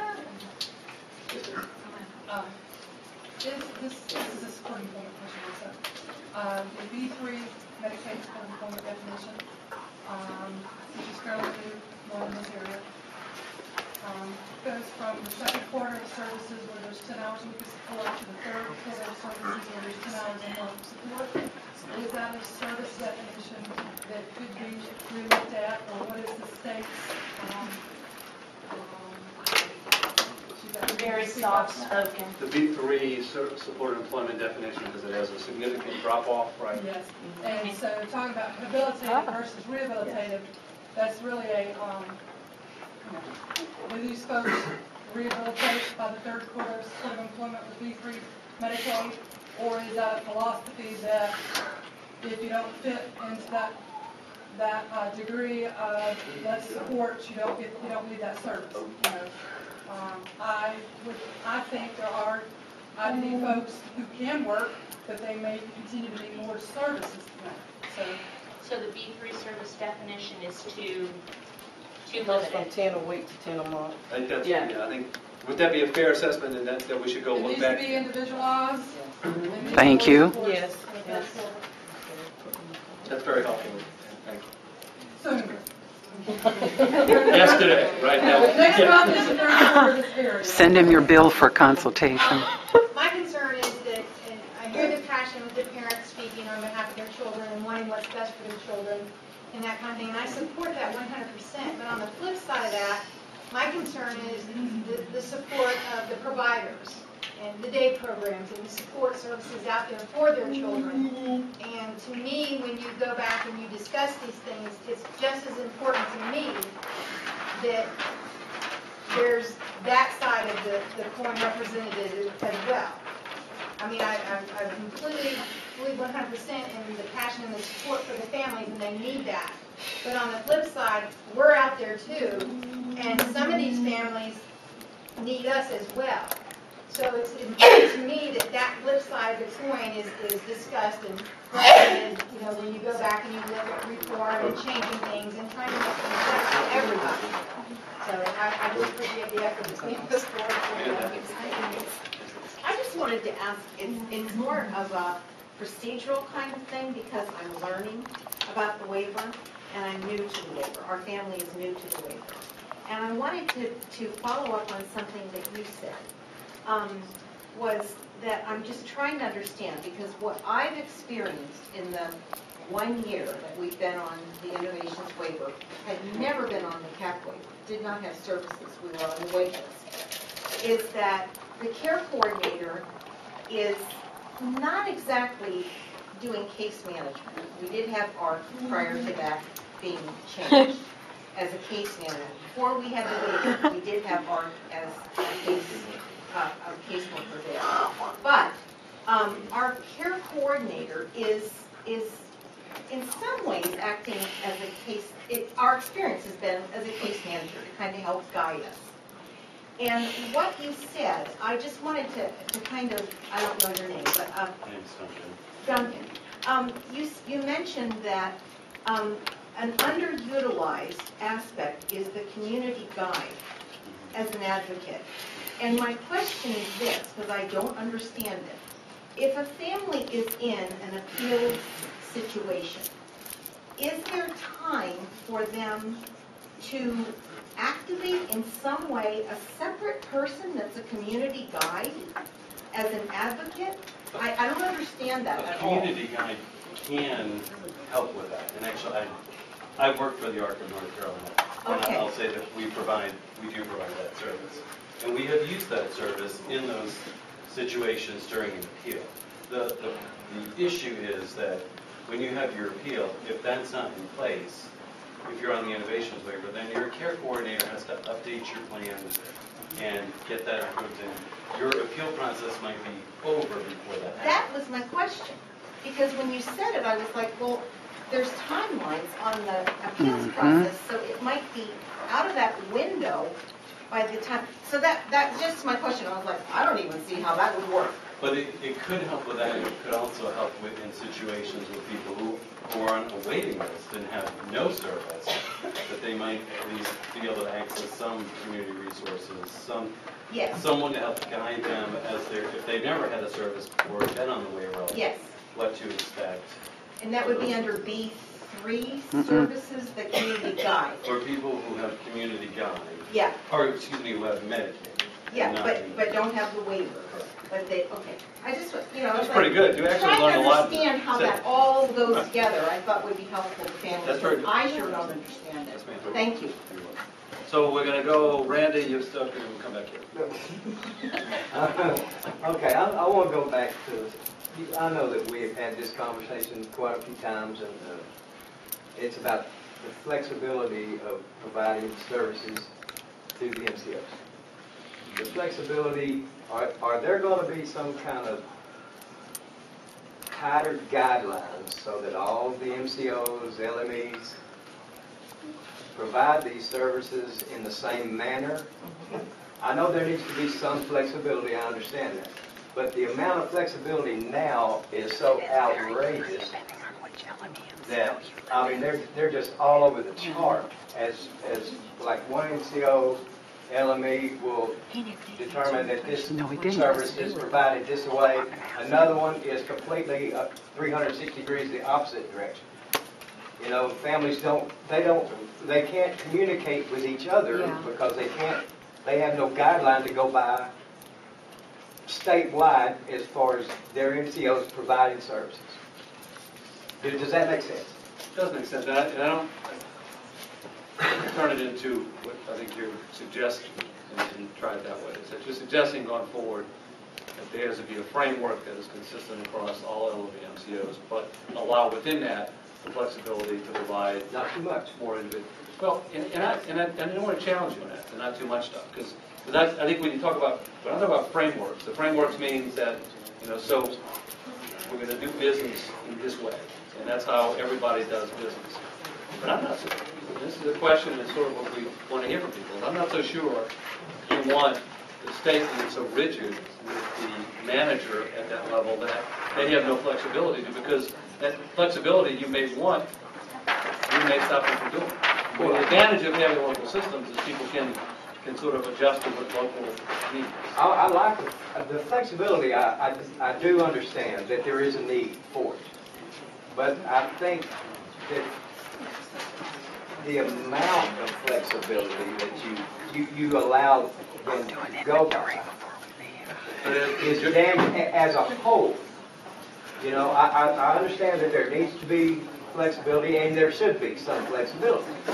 But they should not have enough flexibility to determine their own manner of dispensing these services, no matter just because of the word flexibility. You understand what I'm saying? What you're saying is that the framework has to be consistent. It has to be shrunk a little bit to where everybody has to go by the same guidelines, you know, basic guidelines. And I'd say this again. I don't know if I wouldn't do that, but I don't think that's inconsistent with what the LME MCOs are telling us. Is that they want that broader framework that allows them to work within it, with the acknowledgement that to meet local needs, they're going to adjust those things. And I think that's what we're trying to get to. I think we all know that we're not there now. We weren't there before. So it's just reality. Okay, what's when the managed care organizations manage and operate their own dollars, what's to prevent,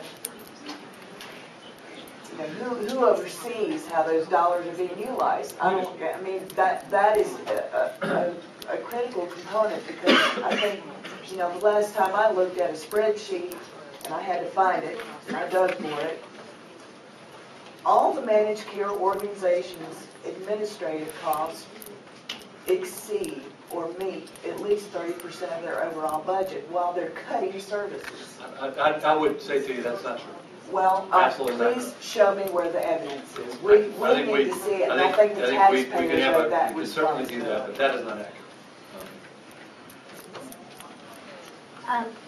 On her note, I'm on CFAC for Smoky, and we get a monthly report, and we see, and then we get a yearly report, and they're also budgeted, they're, I don't know, budgeted is the word, but they have a company that comes in behind them and makes sure that they're not paid money to do the audit. The CEC, and they give, if you're doing the CFAC, they will give you any report you ask for at that moment.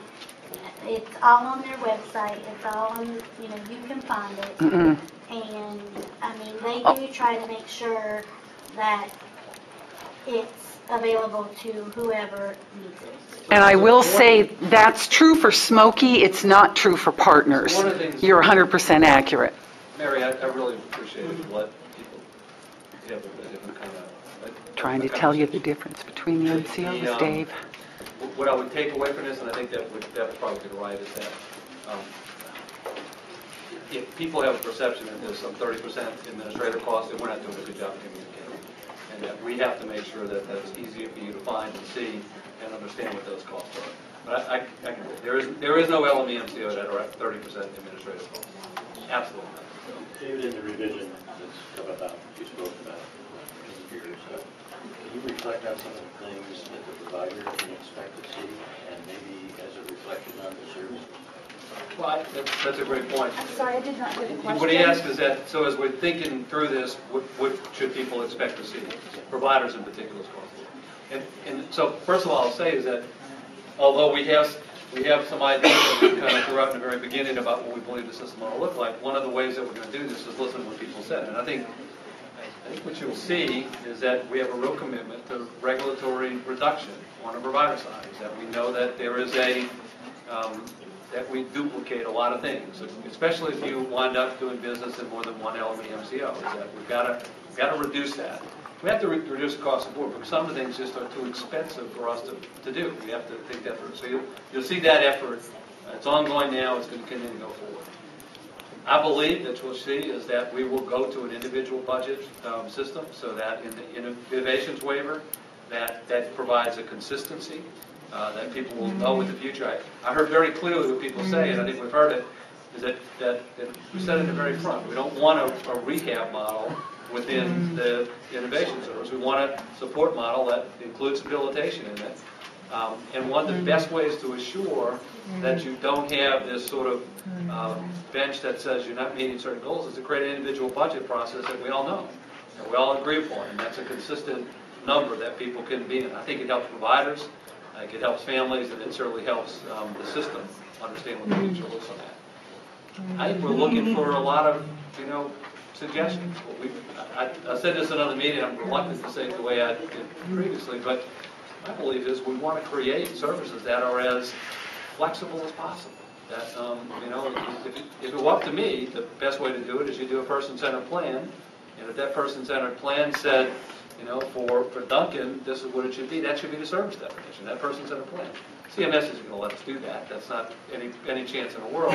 But that's where we ought to be headed to, is that those person-centered plans drive that. But it's got to be within a logical approach on how we make decisions on what the budget is. And, the equity question is really important. And that's why we will be looking at that effort to get to that point. We spent about an hour on the services done by parents. I think everybody's kind of holding their breath and hoping that something's going to come about and change is going to be positive in this regard. You're reassured, I guess, that you're going to take these things forward, and I don't know what kind of influence you have making changes. Good point. You can see who's on the road. Find out right now. So let me say it this way, is that Deb, other folks that are with our team and that are part of this effort, the choice to come out on the road and have these conversations was not something that CMS would have required us to do it this way. Liar. You'll be commended. And so our commitment is that, and what I'd say, this is me personally, it would be a doggone shame. I'll say it that way. I would have used other words as Mary's Campbell, but a doggone shame that we would that we would spend all this time and hearing what people have to say and not use it. That would be dumb. I mean, I believe this, and I do believe it. And I know Deb and our team and the DMH and believes that the answer doesn't lie in our buildings in Raleigh. The answers lie in these conversations, and that's where innovation takes place. That's where people tell us things we haven't heard, and we do that. Again, the parameters are we work where we have to follow CMS rules. We have budget constraints that everybody knows that we have, and it's way in a different place. And our legislator will have an opportunity to talk about those things as we go forward. But our goal is that we're going to make the system better. I mean, the Secretary's admonition to me is that, we need to support people and we need to do the right thing. And within the constraints that we all face, that's what we're going to try to do. So I don't get answers. Do I know how much we can do? But we're not out here doing this because we're out here doing it because we believe this is the right way to do it. And the only way to do that is to take the information back and try to make that work. From a system design going forward, Let's let her ask the question. Thank you. There are a few pieces to these questions, actually, and I'll try to be I shall be brief. I just want to state that I have really grave concerns about this hub process that's being driven by partners and certainly by the environment, the managed care environment. They're kind of throwaway sentences that there is a place for the IDD population in these hubs, but you know what? I don't think so. They're looking for behavioral health, mental health, well, same, and substance abuse, and then if they're lucky, they've got some medical in there and prescribers in there. But there really is no place that I can envision in these hubs on which millions of dollars are being spent or will be spent. So that is just a statement. Not too many years ago, Dave, you were a featured speaker at NC-TASH to discuss the 1915 BC waiver, which was a done deal by then, or almost this close to being a done deal. You have a history and reputation of being a very effective lobbyist with the ARC and for the ARC.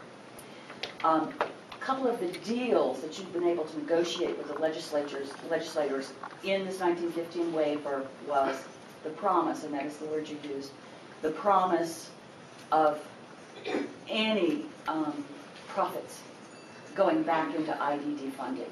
You really worked hard and successfully got that, and I'm sure there were other lobbyists and other people involved, but the ARC was important in making that happen.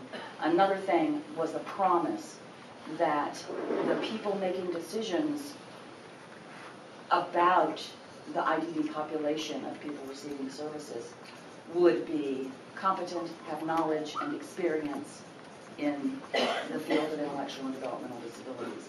Do you believe the promise of getting the monies back into the system has shown to be true? I believe. But do you believe the promise of assuring that staff having any decision-making, staff who work for an NCO, are specialists experienced in IDD? Or are they still working on a recovery model? I think that's mixed. I think that's the answer, the best answer to say. And so I know about the hub model that Partners is proposing. And well, let me say, from the standpoint of, from the mental health and substance use priorities, what they're trying to do are absolutely consistent with what we believe should be happening in that system. I happen to believe you can't run an IDD system the same way you run a mental health and substance use system.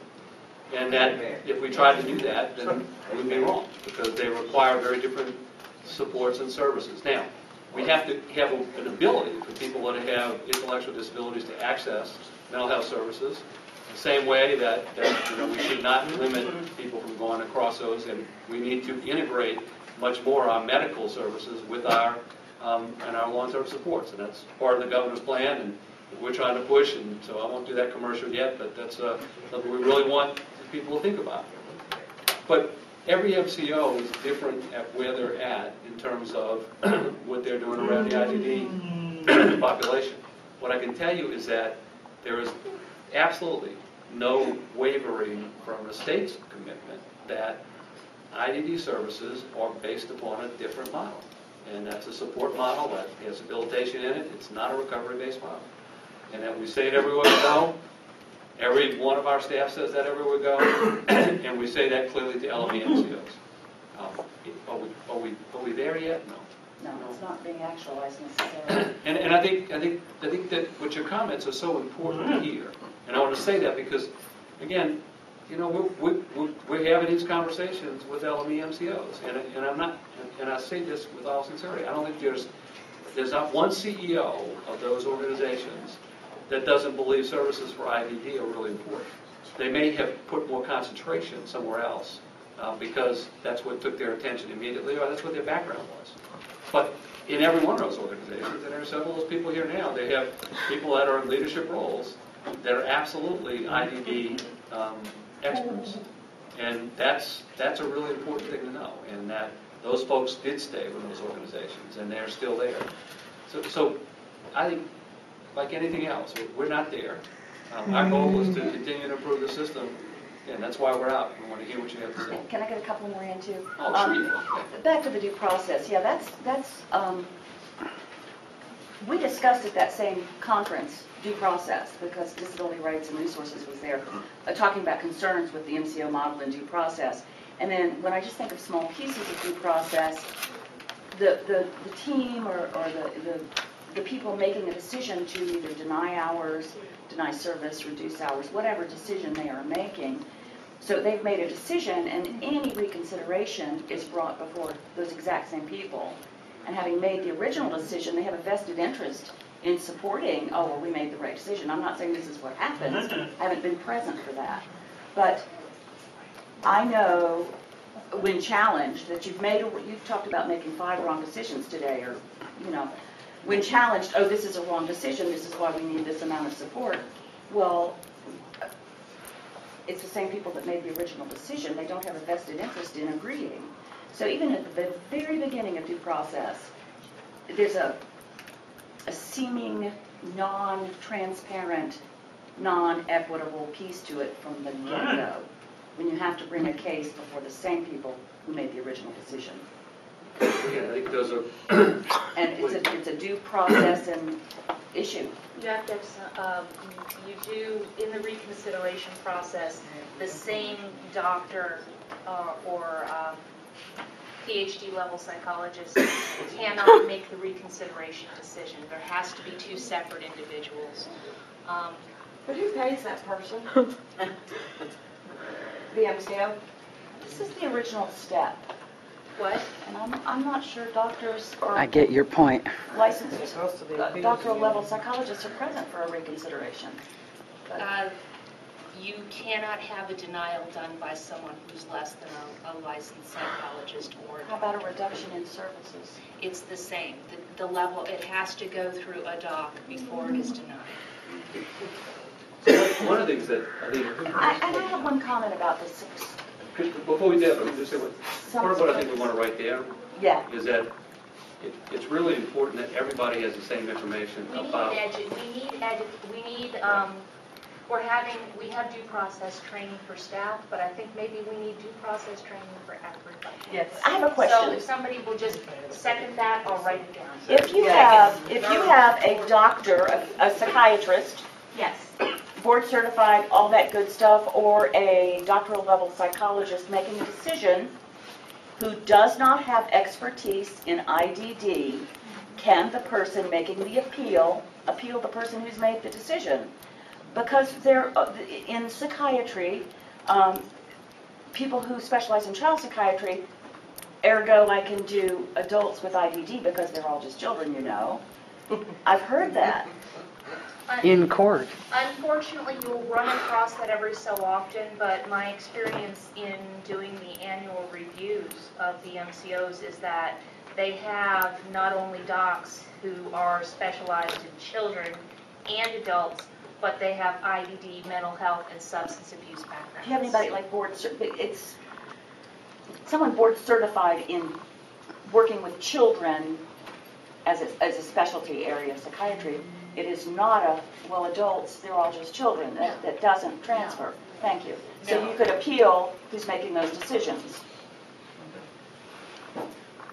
I think that's something that you can bring up when you appeal the decision, but I don't think you're going to find that people are out there saying, I'm qualified for DD because I work with children.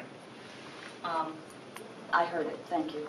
I'm sorry that you heard it, and I'd be interested in knowing who that was. If you'd be willing to share, pass me a note. anonymously.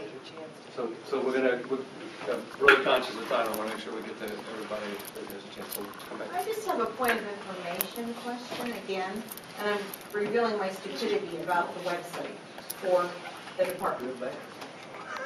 I wondered if, and maybe you're going to say, it's already there. I wondered if there's a place where consumers' families can go, a clear option on a website or a separate website or something where by topic you could go to something like appeals, due process, and there were frequently asked questions and it was clearly what we're doing right now. If there's a place where you can go, is there a place, because I'm revealing my stupidity. I don't know. In ordinary language, please. In ordinary. Really? You want to get there too? So in the candidate is that there's a lot of disinformation on websites. Clarity? Clarity. And I think what I would say, to put this in a recommendation format for Deb to write down, is that one of the things that would really help a lot, especially for families, is that if there was some very specific targeted places where people would absolutely know where to go. Absolutely. They had these answers. So is that sufficing to say without me having to say that the website's coming? Yes, sir. You haven't talked yet. So I'm very quiet. Taking this over myself. I'm actually a disabilities advocate for partners on a voluntary basis now for about 2 years. And I just have a comment to make. Personally, I've dealt with appeals with Social Security, with Medicaid, with immigration. And to me, this appeals process seems like I would be trying to get an audience with the wizard. I like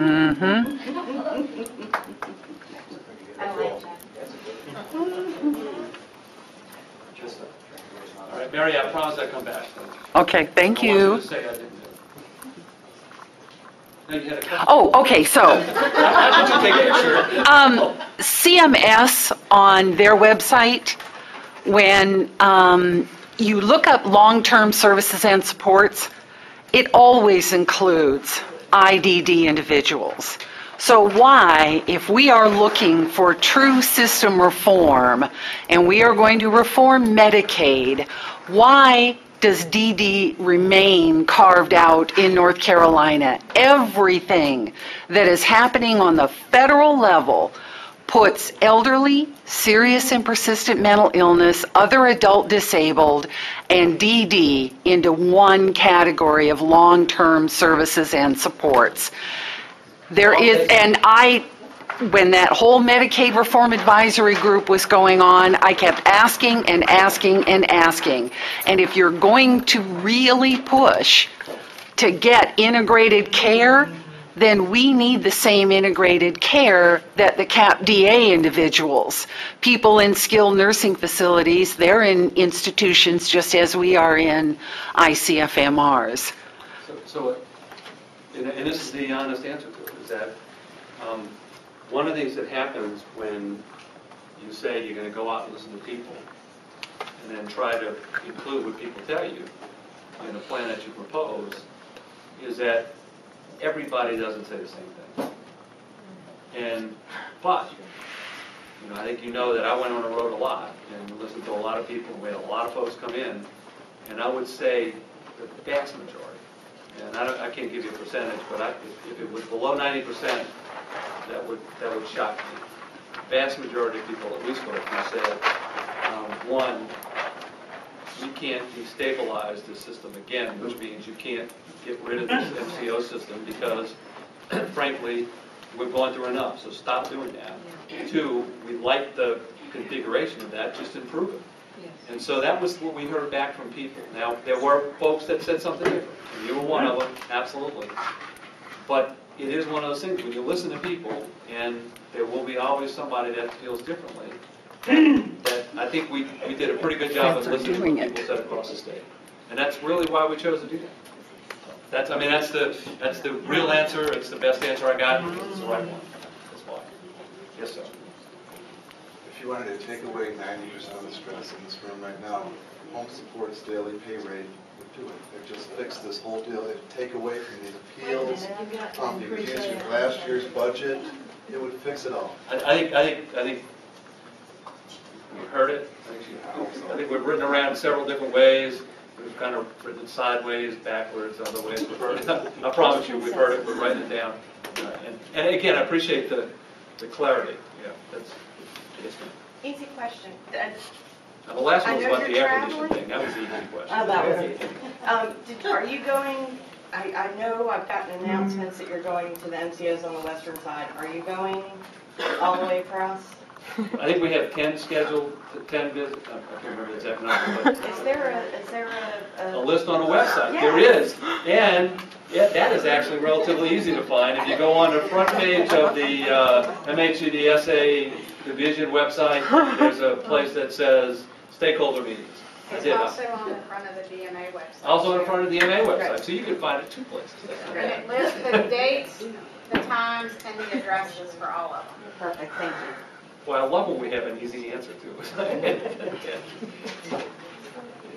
Somebody else says, oh, yeah, sorry. What are your consideration for IPRS monies that was reallocated from IDD services to support the behavioral health hubs?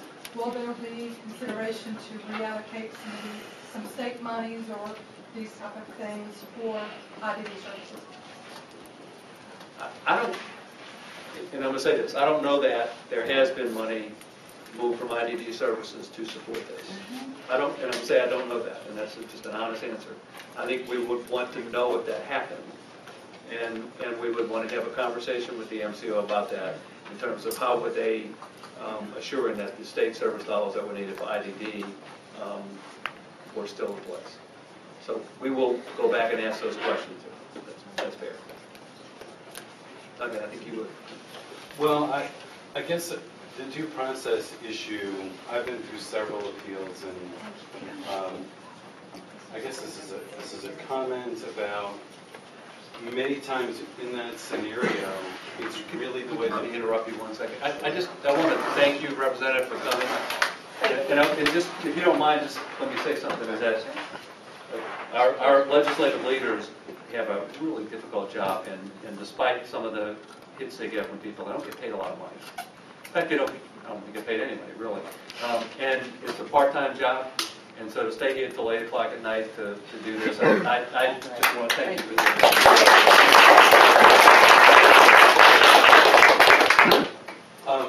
Many times it begins with the plan and how the plan was written.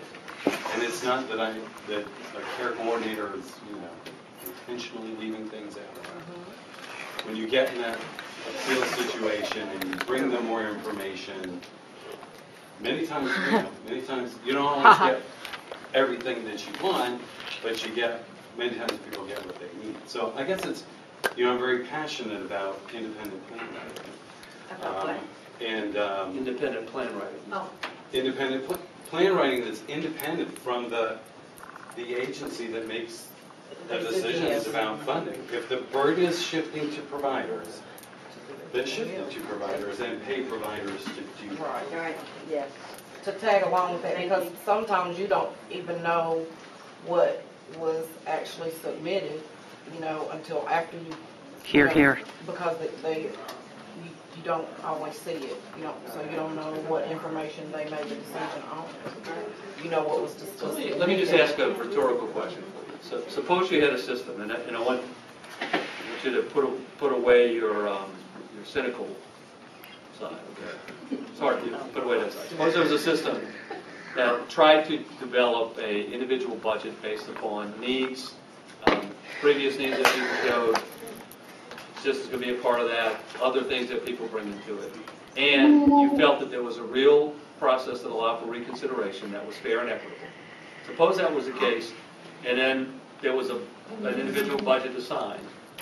And the person-centered plan, didn't matter who wrote the plan, because the budget was the budget, right? And the plan was going to be, how do you design that around that? Would that be helpful? And I'm really just asking this as a how does that sound in terms of the way to think about it? Size of the budget. Well, it does, and to be real clear, Randy, one of the things about equity is that if we decide on what that process looks like, we won't always agree. And there will have to be, at some point in time, that systems will have to make a decision about sizes of budget based on whatever those principles that we decide on. But if we could come to some belief around that, then that seems to me to be the kind of system that then creates that flexibility people want. Knowing that's a big leap to get there, understand that part of it, but that's sort of, so I don't think we've conveyed that. That's what we're thinking, is that makes sense as you do that, because then you really have person-centered planning driving what happens. And a lot of the debates we have about, how many hours do people provide services, all this other stuff become null and void. Right. And they're really not an issue then. So let me come back here. I had a different experience, if I understand correctly, in terms of the new plan. I sort of wanted the caseworker there. And maybe if you're really person-centered, what you do is the person, and if that person can't represent himself, the family member decide who they want at the plan. And I'd say, if we're really doing person-centered planning, and that's not happening, we're making a huge mistake. It's not happening. The fundamental principle. Because otherwise, what you can end up with is the person or the family member has got to persuade the provider agency for everything they want. Otherwise, you can have two different mindsets who can help work it out and come up with a meaningful agreement. But it may, let it be person-centered, and they can decide per plan what they want to have. The concern I have with allotting a budget for an individual to use however they wish to use it is that I don't want the managed care organization to be relieved of the responsibility of facilitating that process for the providers to provide the service in the community, because we don't have enough services in this community. And my intention wasn't to describe something that was sort of Wild Wild West kind of. There has to be a system in place. I mean, as it is, I think providers are you're not able to, provide the services. Providers are having to cut back on what they offer to families, and that is a concern to families, a huge concern to us, because I rely on outside independent folks to provide services for my own daughter. But if they aren't there, again, goes back to the question, what are we supposed to do? I mean, ultimately, that responsibility falls back on the parent or guardian of the person that lives with that love. So are you really talking about, let's just pretend, using the old CAP home supports 5 levels, and let's pretend that level 5 budget came to about $93,000. So that was about the maximum, even though the waiver allows for up to $135,000. So if you're the highest need, highest level, and you get this $93,000 budget, and the waiver has 18 service definitions, and 12 of them are going to be part of that base budget, so then you can choose how you want to spend that $93,000. If you want to spend $60,000 of it on supported employment, that's your business, and you want to spend $20,000 on personal care, that's your business. So there's not going to be any other oversight of the budget other than, here's our basket of services, don't call us when you run out.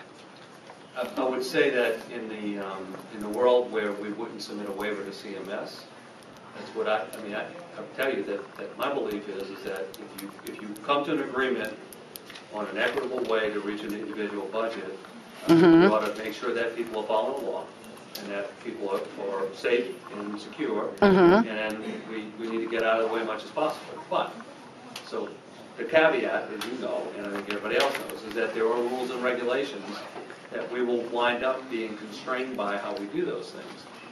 I believe that what we hear, and I think the sort of vision of what we've talked about, is that we want to move to a much more flexible system inside of those individual budgets. That seems to be the right answer. I don't know what the number is, I don't know Mhm. all those other things, but I think the principle is that's what we're trying to get to. But knowing that there are lots of constraints that aren't ours, that are other funding bodies and things that sort of hold us to get back to. Yeah. So the hour limit would still remain? I did not say that. I think that's the conversation, and that's why I wanted to have an honest conversation about it and not a sort of an argumentative conversation, because I think there's a lot to be talked about those.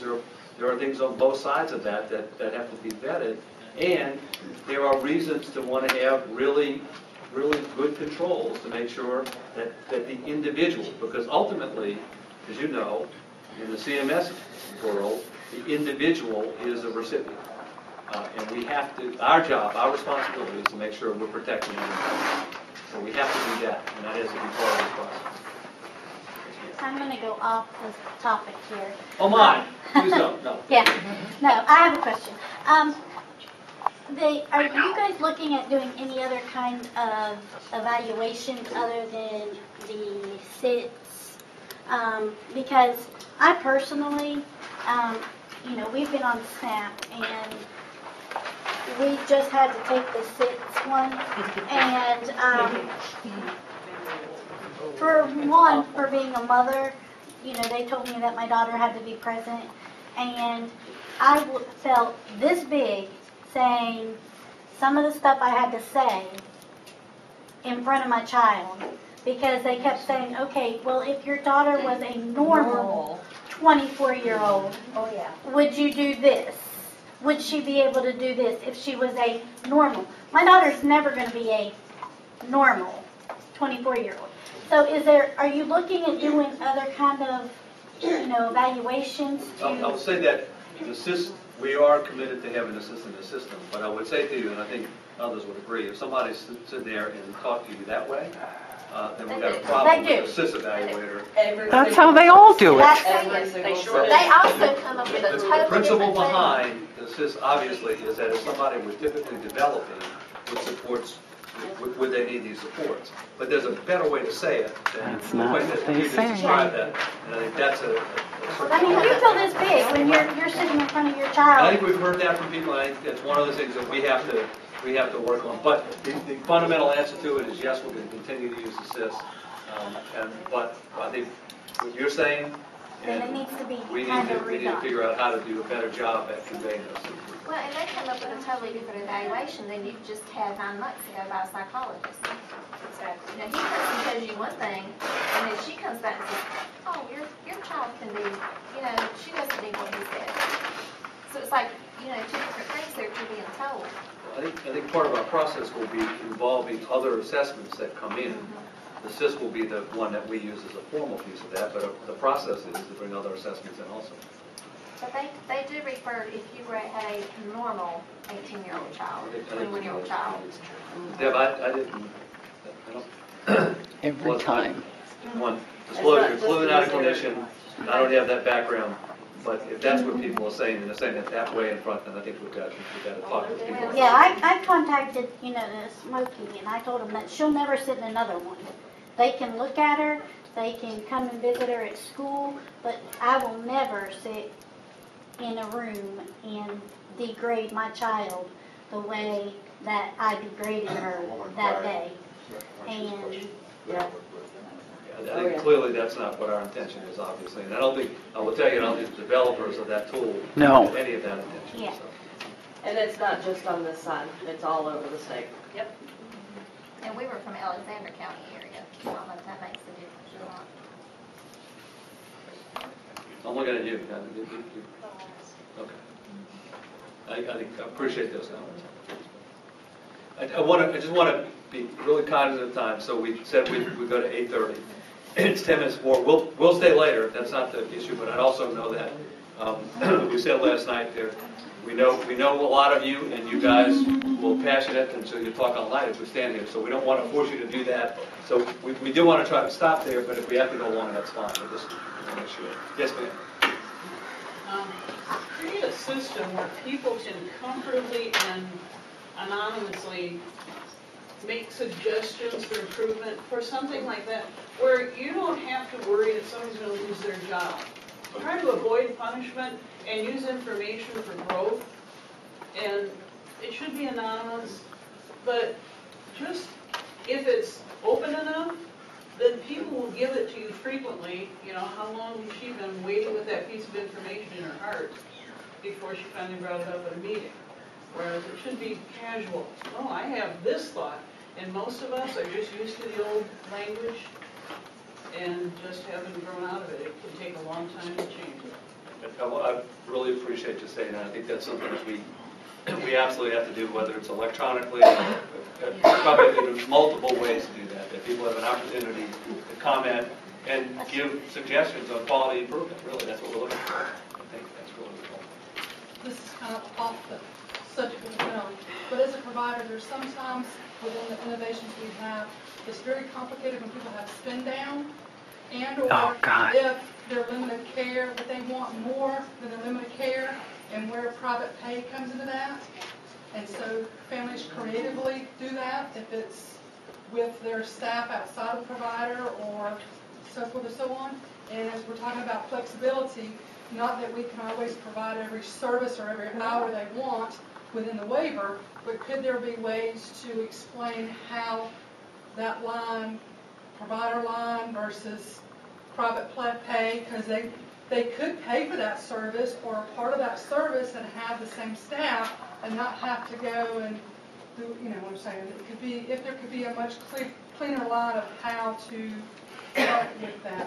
Just because they don't get it in the waiver, they still could get it just as a private pay. They do, some folks do that already, they just do it in a very creative and very questionable way sometimes. And the second part of that is the spin down. Spin downs are very difficult, and that actually gets into federal regulations. And I'll be the first person to admit I don't work for eligibility, and I'm probably not qualified. I'm more qualified to fix your computer than I am to talk about spin downs, because there's all sorts of calculations. So I can give you the number to the eligibility folks.